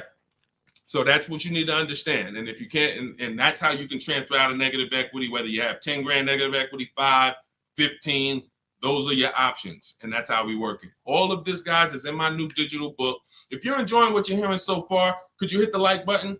Hit the like button if you're just enjoying what you're hearing so far. I see y'all are running the likes up on TikTok. I appreciate it. As y'all keep tapping the screen, every time you're like, man, you know what? This is good information. Just hit the like button, start tapping the screen. It means a lot. And again, it shows these social media platforms that they need to get more people over here. Okay? So go ahead, Dolan, shoot the next question up. Keep typing your questions, y'all. We are going to try to get through as many as we can. I see you, Patrice Darden. I see you, Mr. Living Right. I see you, Letitia Cook. Good to see everybody tapping in. What's up, Mex? I see you, Kiki. We're live on 2 TikTok channels too. We're on 2 TikTok channels today. All right, now Roby asks, what's the fastest way to sell a lease? I'm over by 18,000 in miles and have 19 payments left. Okay, here's what I'm gonna give you. I'm gonna give you, this is, now, who has a lease right now that they're pacing to go over their mileage? They're pacing to go over their mileage. Who has a lease right now? You haven't gone over yet, but you're pacing because you're not over until the end of the lease. If you tell the leasing company you're going to drive 12,000 miles per year, then they want the car back with 36,000 miles on it. If you sign for 15,000 miles per year, then they want the car back with 45,000 miles in 3 years. You do a 20,000 mile a year lease. Some of you might have not known you can do high mileage leases. We talk about that all the time. It's only a couple dollars more when you get below market deals. If you're not keeping cars 8 years, the high mileage leases are some of the best things you could be doing. It's literally pennies on the dot, cents on the dollar compared to purchasing, and we never have negative equity, and we drive as much as we want in these new cars. If you're pacing, once you bring the car back, you could do 10,000 miles your first year, 20,000 miles your second year, 8,000 miles your third year, as long as the total at the end doesn't exceed what you told them you were going to spend, then you would be fine. So you're not over your miles, you're pacing to go over your miles. So here's what I'm going to give you, Nairobi, because this is a very, very complex thing when you don't have calculators. When you don't have tools, it's complex unless you're really good at math. But what I'm going to do is I'm going to put this comment on YouTube and Facebook. Now now in my book, I have calculators that I've invented. This is actual software that people who use my books and who have worked with me since 2021 have gotten to use. These are things that I looked around the industry and I saw things that people needed to know that didn't exist. So we had to actually build them out ourselves. And so that's why when you get my digital book, you have access to like 5 different custom calculators that we made that no one else uses. So one of them is this lease penalty calculator. Now, if you're pacing to go over your miles, here's what you got to understand. If you call a dealership, one of the biggest lies that they're going to tell you is, come on in, I'll take care of the mileage, or I'll take care of the penalties, or we'll get you out of the lease. Who's heard that before? Type me if you've heard that. Type me if you've ever spoken to a dealer, if you said, hey, I'm going over my miles, or hey, I'm thinking about, I want to get out early, and they said to you, no problem, come on in, we'll get you out of that. Don't worry about your old payments. Who's heard that? Who's heard that? Okay, type me. I told y'all, you got to stay by your keyboards when you're on these live streams. This is not, you're not watching somebody play video games where you could just be like, all right, yeah, let me just watch this person. Nah, this is active learning. This is stay by your keyboard because we dialogue with each other. All right, Latesha, I see you. Carol, yes, I see you. Harold Driver, yes, I see you. All right, so here's what happens.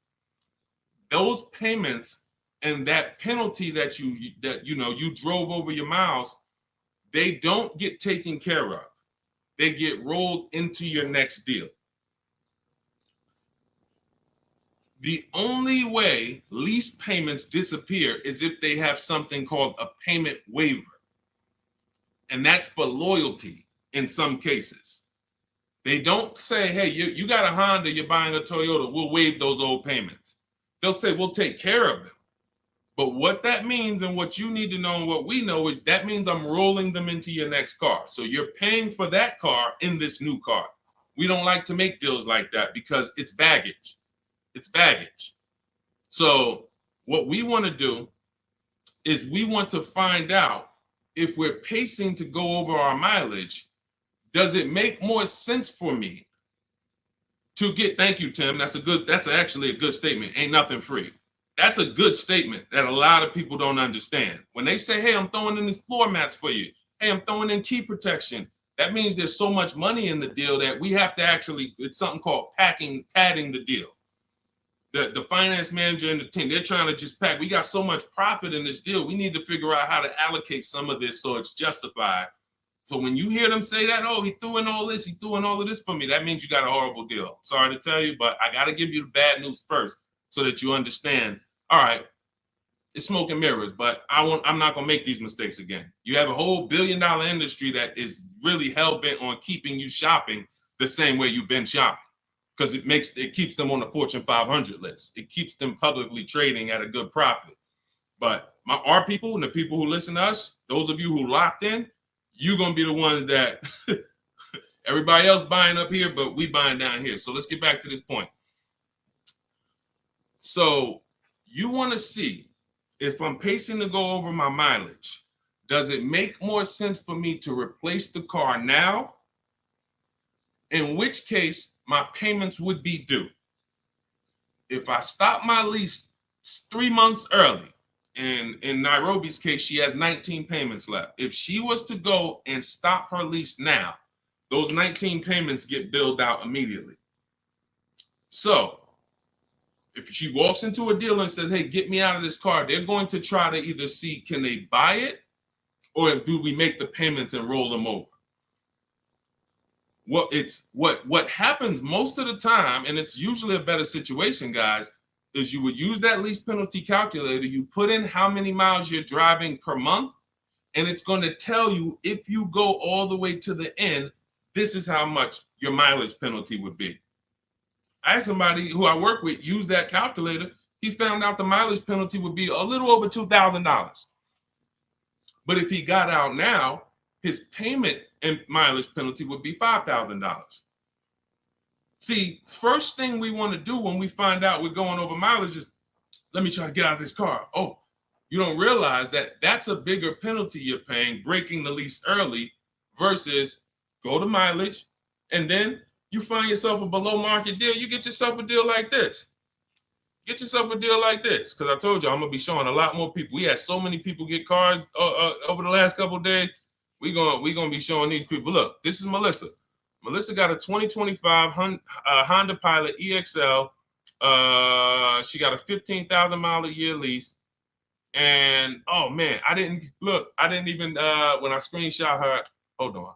When I screenshot her deal, I didn't open it up with all the details that she shared. So hold on, stay with me, because y'all got to see this. She got a 1.27 lease. And if she would have let's say she was in a situation where she had a $2,000 mileage penalty, it would be simple for her to just literally roll that mileage penalty over here on top of her 1.2% lease. So this was her full deal right here. It says 15,000 miles per year, $597 a month. And look, she sold her old car because she was used to financing. This is the perfect example of someone who was taught never lease, never lease. She paid all this money to finance these cars. She had a 2018 Kia Sorento, and she would normally go in, trade that car in, and then use whatever equity she had, 5,000, 7,000, 8,000, as a down payment towards her next finance. And she just kept doing it over and over and over again, paying high payments, losing her equity. So she discovers me.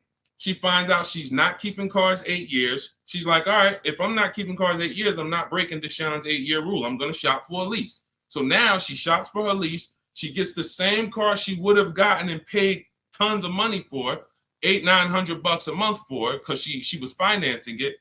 But now she actually she financed, she gets her new lease, $597 a month. And look, she did her offers, the 6 offers I told y'all to do, 10 minutes ago, $12,000 in equity. So she goes in, she gets the new car, no money down, $597, drives off in a brand new $50,000 vehicle. Then she gets a check and she puts it in her bank for $12,000. It's the way the money moves. If you understand what I'm saying, if you're starting to, even if you don't get it all, if you're starting to understand type of dollar sign, it's the way the money moves. This is already a woman who likes driving newer cars. It's obvious. She has a 2018. She's going to upgrade it. So she would normally just go trade it in, finance another car, keep it another 5-6 years, trade it in, finance another car. It costs big money to finance these cars. It costs huge money. So now what she did is she said, okay, I drive 15,000 miles a year. I'm just going to get a 15,000 mile a year lease. If she would have got a 12,000, payment would have been $25 less. If she needed 18,000 like Jen, look at Jen's deal. Jen needed 18,000. Where's Jen? Here she is. Look, she says $512 a month. She got a CRV hybrid, and some of these vehicles are very in demand. So when you see vehicles that are closer to the 1% leases, these are vehicles that have bigger rebates, more support behind them. And sometimes you see vehicles that are 1.2, 1.3. They have a little less support from the manufacturer, but you still need to shop to get great lease deals because most people are paying, either huge down payments or then, they're paying over 1.5%. Again, let's stay on topic though. If you look at Jen, she said my payment was $512. I bumped it up because I wanted 18,000 miles a year to $563. Look, she shopped the payment. She shopped her deal from home the way we teach. She got 25 dealers to get involved online, never talked to them, got bids, used my email scripts, and she said, okay, my best deal for 12,000 miles is $512 a month. All right, now bump me up to 18,000. So she's getting, a lot of people would have just signed the 12,000 and then been talking about penalties that they're paying because they didn't get what they need. We teach something called choosing your mileage wisely. She paid $40-50 a month and she can drive her 18,000 miles a year, take her trips, do her crossroads, go see her kids in college and not have to worry about anything for $40-something more a month. It's the pennies. That's called being penny wise. Some people will be penny, that's called being dollar wise. Some people will be penny wise. It's called penny wise, dollar foolish. You have to get the mileage you need on a lease. And if you choose your mileage wrong, don't blame the lease. The lease is not a real person. The lease only goes what you put in. If you tell them, work me a lease payment with no money down, that's how they're going to customize it. If you say put the taxes and fees in the payment and give me offers, that's how they're going to customize it. You might have to tell them 2 or 3 times because they're so used to just telling people, hey, we need $5,000 down. So you might have to tell them that, but the lease is based on you. If you say, hey, I need 25,000 miles a year to drive, that's what they're going to quote you. That's what they're going to customize. So we always shop with 12 and then we adjust our mileage later. But that's what you need to see, Nairobi. So you're going to see, use that calculator I put the link for. It'll tell you whether it makes sense to get out now, later, or at the end. But the last thing I want you to compare that to is the equity assessment. I want you to go to CarMax, go to Driveway, go to Carvana, go to KBB Instant Cash Offer, go to Driveway, go to AutoNation, go to Car Gurus, get those 6 cash offers because you may be able to sell your car. And in which case, if you sell your car, all is forgiven. If you sell your car, there's no penalties, there's no nothing because you're actually transferring the title and the buyer is paying the company off. So do that equity assessment. But when you go to those websites, you must put in, when they ask you, is it a finance, lease, or own, put own. Don't put lease because it triggers something in their websites. Now, if y'all are like, you're like Deshone, I'm not going to remember all of this. Get the blueprint. That everything I'm teaching you is out of my new digital book, Cars from Home, 7 Steps to Saving Time, Money, and Avoiding Dealerships. It's already 5-star rated. Shout out to the people on Goodreads who have reviewed it.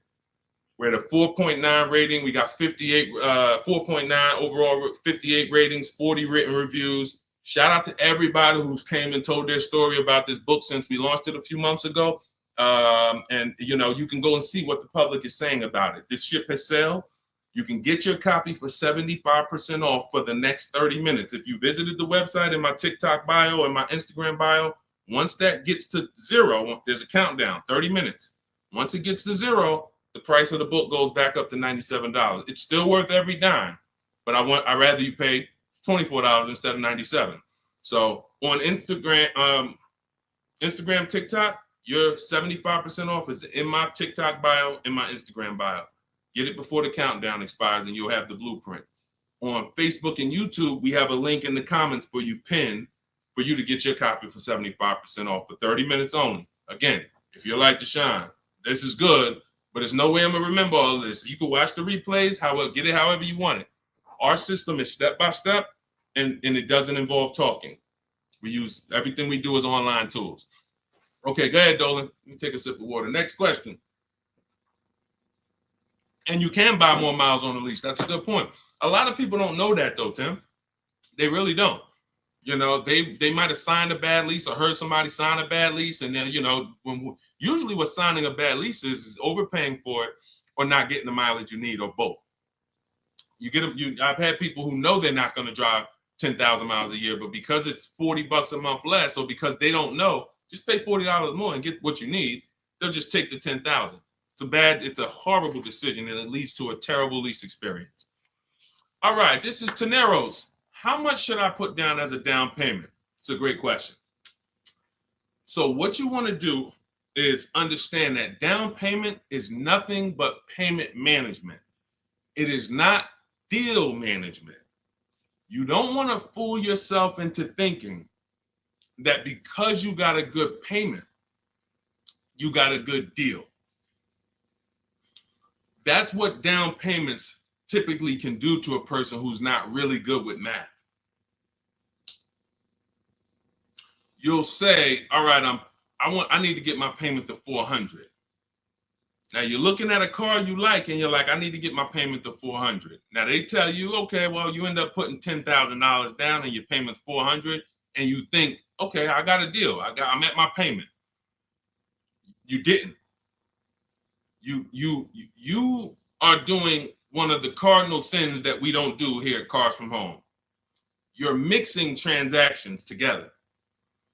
What does that mean? Almost everybody who's financially savvy when it comes to cars is going to separate their loan from the purchase price of the car. These two things are unrelated. You shop for the price of the car separate from the monthly payments. Because when you separate, you realize one thing. When most people are giving car dealers 3 transactions and not realizing it, they're buying a car from them. That's one transaction. They're giving their loan to them, or they're letting the dealer get them a loan. That's another transaction. And then they're trading in their car to them. That's a third transaction. So a person looks at it as one. I just made a deal with a dealership. No, you just actually did 3 transactions in one. And what happens, the reason why that's so bad is because you can't bid any of them out. In order to make sure you got a great deal, you need a great deal on each of those 3. The car you need to replace, you need to get the most money for that. The most money comes from bidding it out on the market with the strategies I just said 5 minutes ago with the companies that I just named, the equity assessment process. That's bidding that out. Now, we bid out our loans. Who's going to give us our loan? Who's going to give us the best interest rate? There's plenty of banks that want to compete for our interest rate. Plenty of banks that they don't even sell cars. That should be a clue to you guys of how much money is really in cars, because there's companies who don't sell cars. All they want to do is loan you money to buy a car. That means there's a lot of money in the loan business. So we bid that out. And there's a way we use a strategy. When you get my digital book, you get something called the Bank Bidding War Blueprint. This is how we make banks and credit unions bid for our credit, bid for our loan. We have 20, 30 people bid without affecting our credit negatively. There's a specific way that credit bureaus allow you to do this. It's called rate shopping, where it's within a certain window. But if you're getting pre-approvals with hard credit pulls and then you're going out shopping, you're not going to be able to do this, because you're going to get a hard credit pull here. Then a month later, you go find your car. That pre-approval expires. Now you got to do another hard credit pull. You already hit your credit twice, and you're outside of the rate window. It's just what most people are doing. And that's why when you get a pre-approval, most people become scared to shop now, because they don't want to let anyone else run their credit. So you're limiting yourself. But the Bank Bidding War shows you how to have unlimited people bid for your interest, and we do that after we find our car. But the third transaction is when we're going to buy a car now. The car we're buying, we're going to shop the used car market, look at all the marketplaces. I have a strategy I call the multiple marketplace strategy, where we're looking at all these websites like Amazon. I mean, we're shopping like we're shopping for a TV on Amazon, Walmart, BestBuy.com, but except we're on these car websites. Now we're narrowing it down, narrowing all the inventory down to the top 5 choices, and we're narrowing it down based on title, service records, accident history. We're verifying there's no bogus fees, and then we come up with our top 3 after we get the new car price of these vehicles. This is all, again, step by step. And some of you, you're like, this should be expected. This is what car shopping should be like. Car shopping is not like buying a TV. It's closer to buying a house. So although we do this in 2 hours, if you follow my strategy, you can get deals in 2 hours. Without these things, you're now winging the process. But first things first, when you determine, when you add to this question was about how much money should I be putting down? When we separate our transactions, now what we've done is we went out and we found the car we want at a below market price. Now we go to our lenders and we start the bidding process and we say, okay, who's going to give me the best interest rate? And whoever gets me the best interest rate, now I put it together with the car that I have on hold. And I say, okay, what's my car payment now? And they may say, okay, well, if you finance the whole thing, your car payment's, $580. Now you might say, okay, I think I want to be at like $499. How much do I need down? Well, about $3,000. Okay, perfect. That's between you and the lender. It's not between you and the dealer. You're not, see, in that case, now you have the best price on the car waiting for you because you got bids on that. You got the best loan because you got bids on it. And now your down payment is actually going off the principal of the car, not it's going to pad the deal and the profit from the dealer. If you got that, type $sign. If you got that on TikTok, just start double tapping the screen, running the like sign. That is why it's important. We call that the 3 pillars of great car deals. You'll have to see these 3 pillars separately. Who I sell my car to, I'm bidding that out. Who I get my loan from, bidding that out.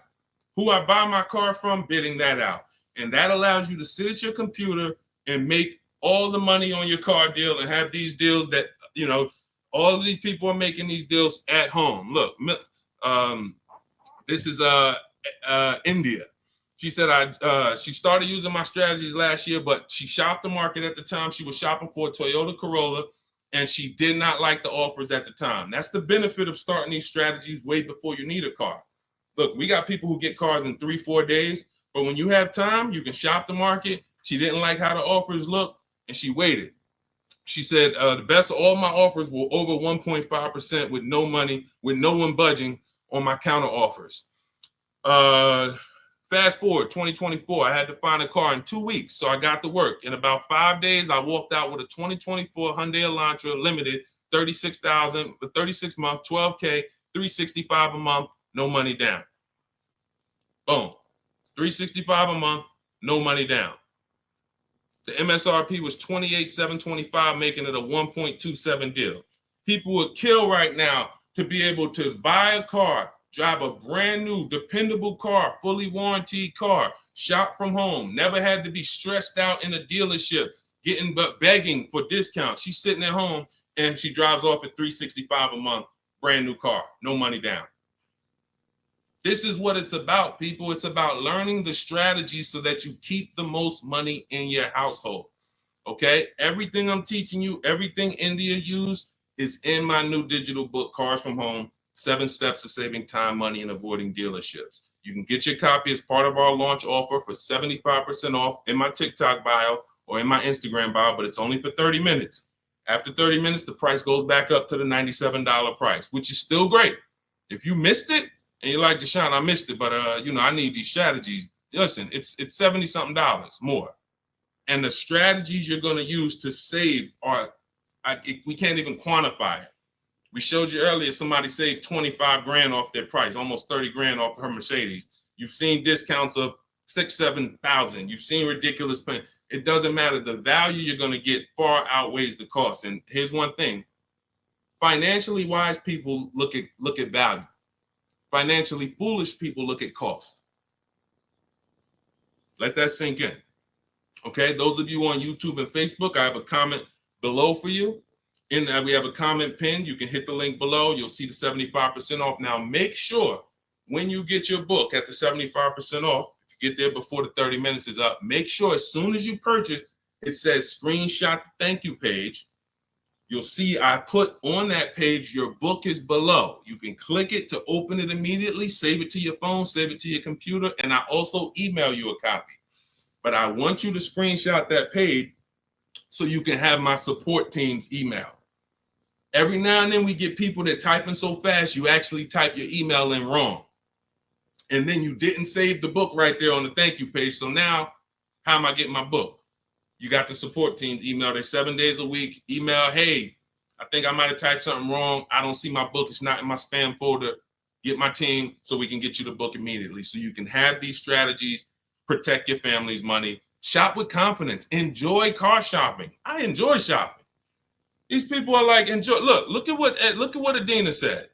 Look at what Adina said at the end. She said, thanks to Sean. Hold on. Thanks to Sean for making the car buying process easy. And I want to upload this because it got cut off too. So I'm going to upload this. Thank you for making the car buying process easy. I want you enjoying car shopping. You're about to spend a ton of money. Why should you dread? Look what she said. Last sentence. If you're on Instagram or if you're on YouTube, you can see it. So, all right, Dolan, next question. Let's fly through a couple more. We still got some more time. Come on, y'all, keep typing. Lalia, yes, we send emails out all the time. In fact, everyone who had the book, I literally sent a new copy out to everybody on our list. It was like 9,000 people, maybe a month ago. So, like, go through your email, check your emails from me, because we do that every now and then. Like, we'll literally just update the book and blast the new copy out to everybody who bought one. So check your email, check your spam. You know, I've sent you that book. If you purchased it last year, you've gotten the new book probably at least 2 times, 3 times. We've updated it and sent it out to everybody. Okay, Kevy Kev, good to see you. What are the basic pros and cons of leasing? I know nothing about it, but my husband's considering it. Good question.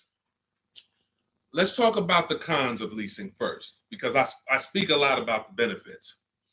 The cons of leasing are you always have a payment. Now, some people who buy cars and they always trade them in as soon as they pay them off, or they trade them in before they paid off, they replace them before they paid off. Like, you know, we had the young lady earlier on the stream. She said, I still owe $18,000. I'm about to go and buy another vehicle. So she's always used to a payment anyway. So that's a con. You're always going to have a payment. Another con is you can't beat the car up and not realize the losses. Now, let me be clear on this. People think when they own a car, they can do anything they want to it and not realize the losses. But I want to be clear. If you follow me, let's say a person buys a car, you own it, you put a lift on it, a big exhaust system, one of the big, the joint is loud. You customize that car. Did you raise the value or lower the value of the car? Type it in. Did you raise the value or lower the car? If a person does all of that stuff, customizes the car, did they raise the value or lower it? Thank you, Cam Newton. Lowered it. So let's say a person was going to sell a car, and somebody looked at it and said, hey, how much is you going to pay? You know, they're going to pay $20,000 to buy your car. Now, you're like, okay, perfect. Now you go and you do all of this stuff to it, put the engine, put the exhaust on it, boom. You come back 2 days later, and you're like, hey, yeah, I want to sell you the car for $20,000.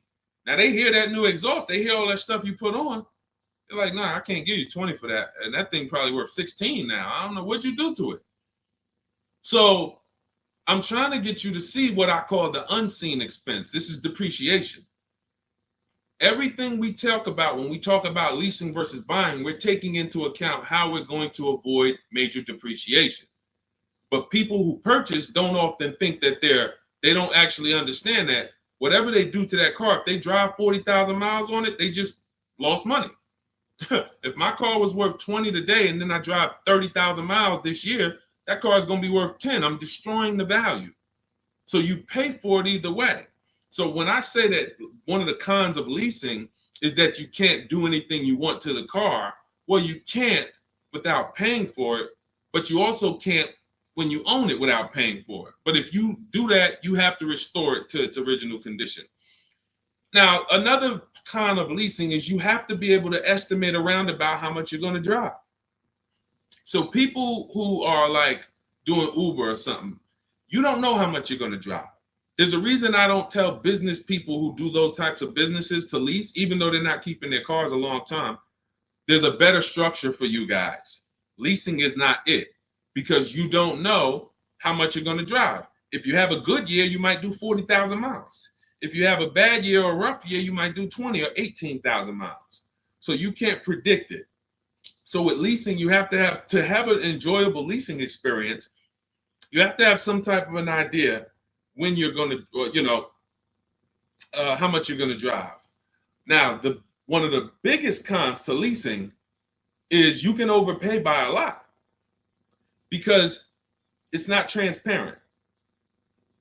It's not transparent. Could everybody who shares, there are a couple people on here, you always share the broadcast. I appreciate you. We need you. Can you hit the share button, hit that arrow, hit that paper plane, and tag one friend in, just in case they might be going to the dealership tomorrow. We need to make sure that they have what they need to win. So shout out to the sharers. We can't do this without you. Now, when you consider that you can overpay, see, when you get a purchase deal, everything goes on that receipt, the buyer's order. You can plug that into a calculator and you can match those numbers up. You might not be used to doing it, but that bottom line price, you can plug that right into a basic auto loan calculator on hundreds of websites, and you can make sure that your payment matches. You can't do that with a lease. There's all types of potential to hide money in leases. You can hide money in the interest rate. You can hide in the money factor, because you can't use your own financing with a lease. You have to use whatever bank or leasing company the dealership who's running the promotion is using. So that gives us potential to be overcharged for our money factor or our interest rate. There could be rebates on that vehicle, $2,000, $5,000 rebates. Look, when Sean was shopping for his F-150, some of you have seen it. It was a $15,000 rebate, $15,500. He wouldn't have known about that if a dealer's not going to come in and tell him, hey, it's $15,500 rebate on this. No, some dealers might say nothing. They won't even mention it. They'll just try to negotiate. Hey, how much could you, they hoping you say something like this. Can you get me the invoice price? Can you get me to the invoice price? If I could get you the invoice price, can we make a deal today? Yeah, I always heard that, invoice price is a fair deal. Okay, no problem. Let me go get it. So they're not going to tell you anything about, hey, we got $15,000. He didn't ask about the rebates. He didn't ask nothing about rebate. He don't know anything about the rebates. Let's go take off $5,000, get him the invoice price. We're going to make $20,000 profit on this deal. So this is how it works. This is how it works. So with a lease, you could have the same types of incentives. And the thing about leasing is when you go from a finance to a lease, your payment is naturally going to be lower. Even if you get a bad deal, your payment's going to be lower. If you're used to buying $50,000 cars and paying $900 or $1,000 a month and putting 10 grand down, that same $50,000 car is going to lease out for like $800 with a bad deal.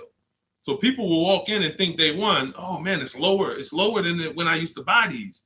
But you don't realize that, if this was a vehicle like Zafrina here, and look, this was a $60,000 vehicle, $65,000 Jeep Grand Cherokee.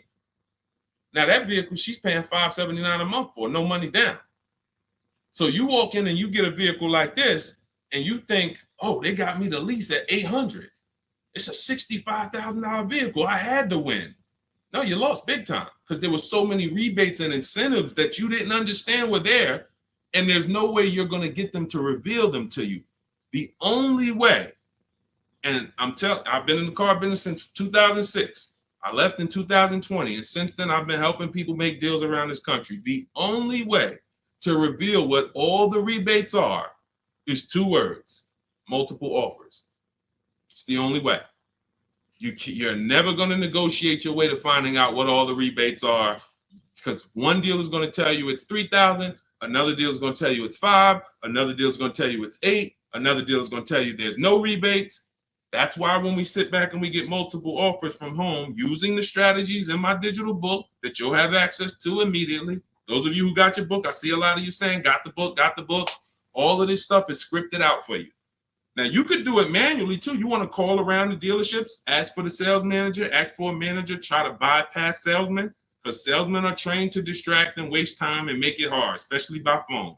So if you want to try to do it manually, we must get 5 offers. New cars, leases, you must get 5 offers from 5 different dealers because that's how different the offers are going to be. They're going to be major different, not close, major. I always say if your offers aren't $150 to $200 a month apart, then you didn't shop correctly. Okay, go ahead, Doe. Let's shoot the next question up. That's it, Kevy Kev. That's the pros and cons. Oh, let me hit on the pros. Hold on.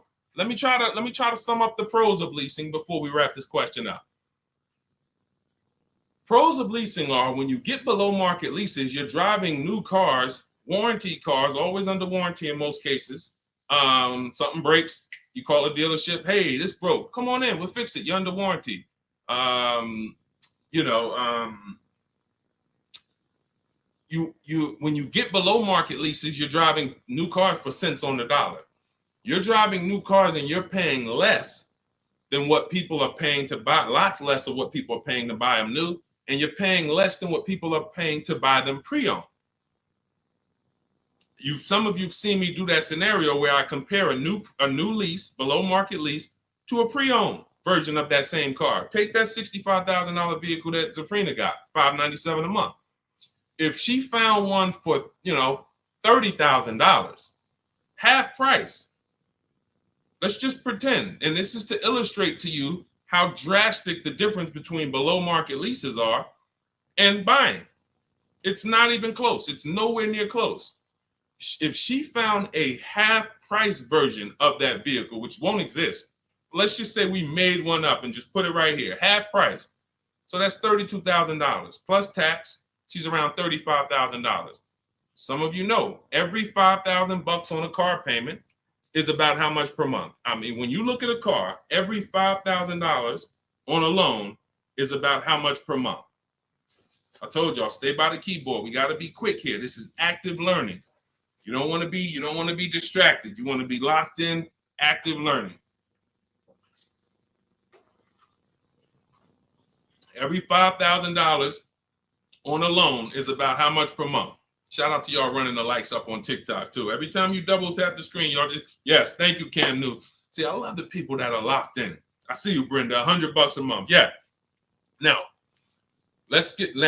so we got $100 for every 5,000. So that means when you look at a $10,000 car, first thing in your mind should be that's $200 a month, 5-year loan.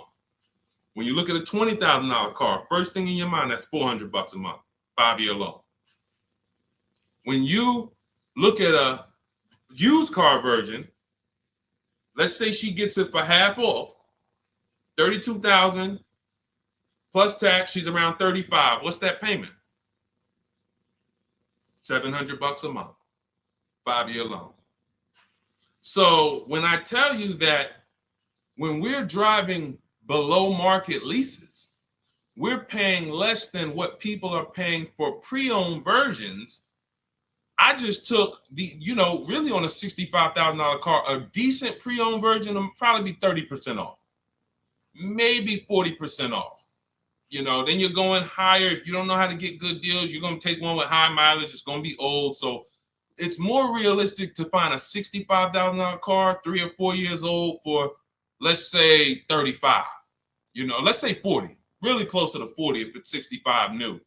So now you're talking about $800 a month.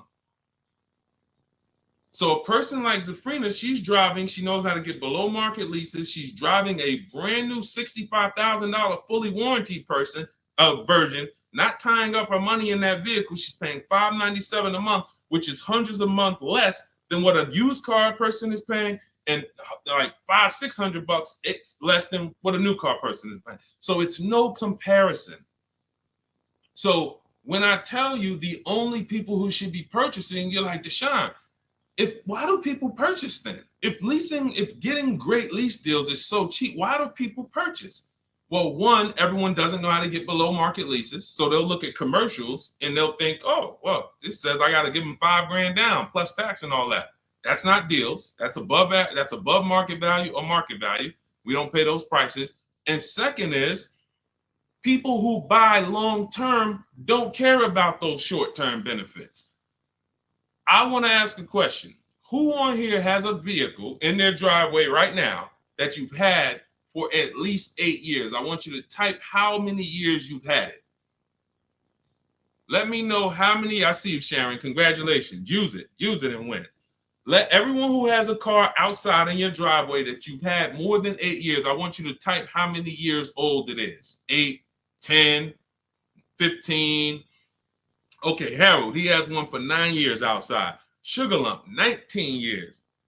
Mr. Living Right, 8 years. Perfect. Dwayne Perkins, I see you, 22 years. Look, Julia Murray, 16 years. Look, Brenda, 8 years. Now watch this. Ralph, I see you, 10 years. 8 years or more is when we buy. These people won. So you heard me just spend the last 10 minutes, 15 minutes talking about pros and cons of leasing, benefits of leasing. But these people are the real financial winners in the long run, because the longer you keep a car, the less it costs you. I'm not a fan of people leasing who have the discipline to keep a car for 10, 15 years, 12 years. I would never tell people lease who's doing that. I'm trying to get the people who say, it's no way I'm keeping a car near that long. I've never done it. I don't enjoy it. I'm not going to do it. You are the people who should not be buying. Because the great thing about having a car 8 years is you'll see something. This is the depreciation cycle. This is how owners lose money on their leases, on their cars. When you purchase your car, one day when you buy it, it's worth this. 5 years down the line, it's worth this. 10 years down, 10 years, but here's the thing. After about 8 years, 7, 8 years, now the depreciation starts to level out.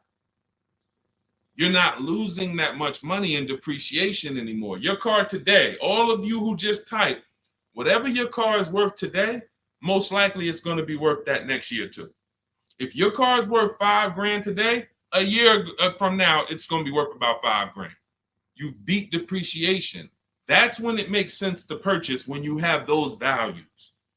These people, look, we call these cars keepers. When a transmission goes out on the car, you know what people who are not programmed, you're not a keeper, you know what you do? Transmission's out. You gotta go get a new car. When the transmission goes out for some of these guys, what are they doing? They go get another transmission and put it in the car. That's what you do. That's what you do. So there's two sides to be on. You're a long-term side. That means, like my dad, he bought a truck 2013. 6 years later, the engine went out. He got a used motor, put it in there. He's still driving it. He's about to sell it for a couple $1,000s now. He's had that car for over 10 years. But he's had no car payment on it for probably 7 years. That's all money that stays in his household. Somebody asked the other day, hey, my car needs $3,500 in work. Should I go get a new car? I said, well, first of all, make sure you get a price from a second opinion from a local mechanic. You always get, for work, you always get 2 opinions. But if it costs you $3,500, will that car ride smooth for the next 3 years, 2 years, 3 years? If the answer is yes, you need to understand something. If you go get another car to replace that car, it's going to cost you a minimum of $3,500 a year, and most likely more than that, $6,000, $7,000 a year coming out of your household. So do you want $3,500 one time and now I got no car payment, I keep my bills low? Or do you want to go get a new car payment that's $400 a month? Now what is that? $400 a month times 12, that's $4,800 a year for the next 5 years or whatever. The cost of replacement, guys, is always more than the cost of keeping that vehicle running. That's why you want to have that car paid off before the 10th birthday, and you want to set aside money for maintenance and repairs. Whatever you were paying on your car payment, $400 a month. All right, my car is paid off. Now take $100 or $200, put it into an emergency fund. So when that car breaks down or something needs, hey, no problem. It's in the emergency fund. But I'm keeping that car, because the longer I keep that car, the less money I pay for a car, the more money I keep in my household. So that's how you purchase, because you're buying a depreciating asset. You have to go long term with it. It's going to go down in value like this sharply for the first 5-6 years. It's going down, losing thousands. But once it levels out, that's when you really want to own it, because now we good. Things paid off. I ain't got to worry about it. But as soon as people come through that deep depreciation, that's when they go and trade the car in, and they do it all over again, over and over again. These are the people who I'm trying to get you to understand leasing. You're in the wrong structure. So it's very simple. You're not keeping your next car 8 years, you should be leasing, shopping for below market leases. You're keeping your next car at least 8 years, you're shopping for a below market purchase. And all of this is in my step-by-step book. This is the first step. Leasing versus buying. I call it the most important question. We got to put your deal on the right foundation, and then we go get a below market deal. So for everything I'm teaching right now is out of my new digital book. You can grab your copy for 75% off. It's normally $97. If you want the entire blueprint, and you guys see the comments, you see the comments people making, man, get the book. Get the book. You see it. So you can go to, thank God we have approaching 10,000 people who have the book. Thank God. We are getting this in a lot of people's hands. People love the welcome offer. And the same people who are using it would look back and say, Deshone, I would have paid the $97 knowing what I know now and what I'm seeing in this book. But to get it at 75% off, $25, even more value. But it's only for 30 minutes. In my TikTok bio, in my Instagram bio, click that link that says 75% off. In my YouTube comments or Facebook comments, we have a comment pinned for you for your 75% off. But once that timer hits zero, guys, it does go back up to $97, which is the normal price. And it's worth every dime at $97. Okay, so get your copy. Make sure you screenshot the thank you page as soon as you purchase, and make sure you take a record of our support team's email, because sometimes you go and you type it in, you're like, I'm finally going to be able to enjoy car shopping. Man, I'm about to make the best car deal of my life. And you're so excited, you type your email in correctly, and now it's wrong. And so we can't email you the book. Now, once you get the book, you're going to see, as soon as you pay for it, I say, open your book below. So there's a link right there on that page to actually open the book, and you can save it to your actual, you can save it to your phone. But I email you a copy too. And sometimes if your email's wrong, you're not going to get that email. So make sure you screenshot that page. It has my support team's email, or look at it right here. Look at it on the screen. Get the support team just in case. But that's not for questions. Do not email me any car buying questions to that. That's only for making sure your book gets to you. Okay? So I want you empowered. I want you making the best deals you've ever made. I'm just going to show a bunch of more people before we rock out. I didn't get a chance to get to everybody's deals that has sent me a deal in the last couple of days. I didn't get a chance. Ansley got his second vehicle. He said 2 down, 1 more to go for the year. He got this BMW truck. We showed Melissa. We didn't show American Senior Benefits. You guys can read this if you're on Instagram, on YouTube. You can pause that. But we'll go more detail on the second stream. Keep sending me your deals, because I told y'all I was going to bring them onto the show. And after you make your deals, email me. I want you guys proud of the deals you're making. I want you excited, not just about the car.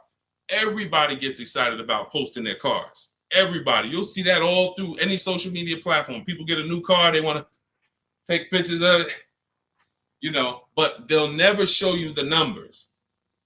And you may have been this way, because secretly they're ashamed. The last thing they want is somebody who understands the numbers to look at that deal and be like, hey, did you see this? What's the $4,000 here? Did you see? How many offers did you get on this vehicle before you paid this price? Oh, no, I just thought they don't want that. I don't want you living like that. If you've done that before, I don't want you like that. I want you like all of these other people you're seeing posting your car deals, like Melissa, like American Soldiers Benefits, like Ansley, this is his other car, like Rosalie, like Jen.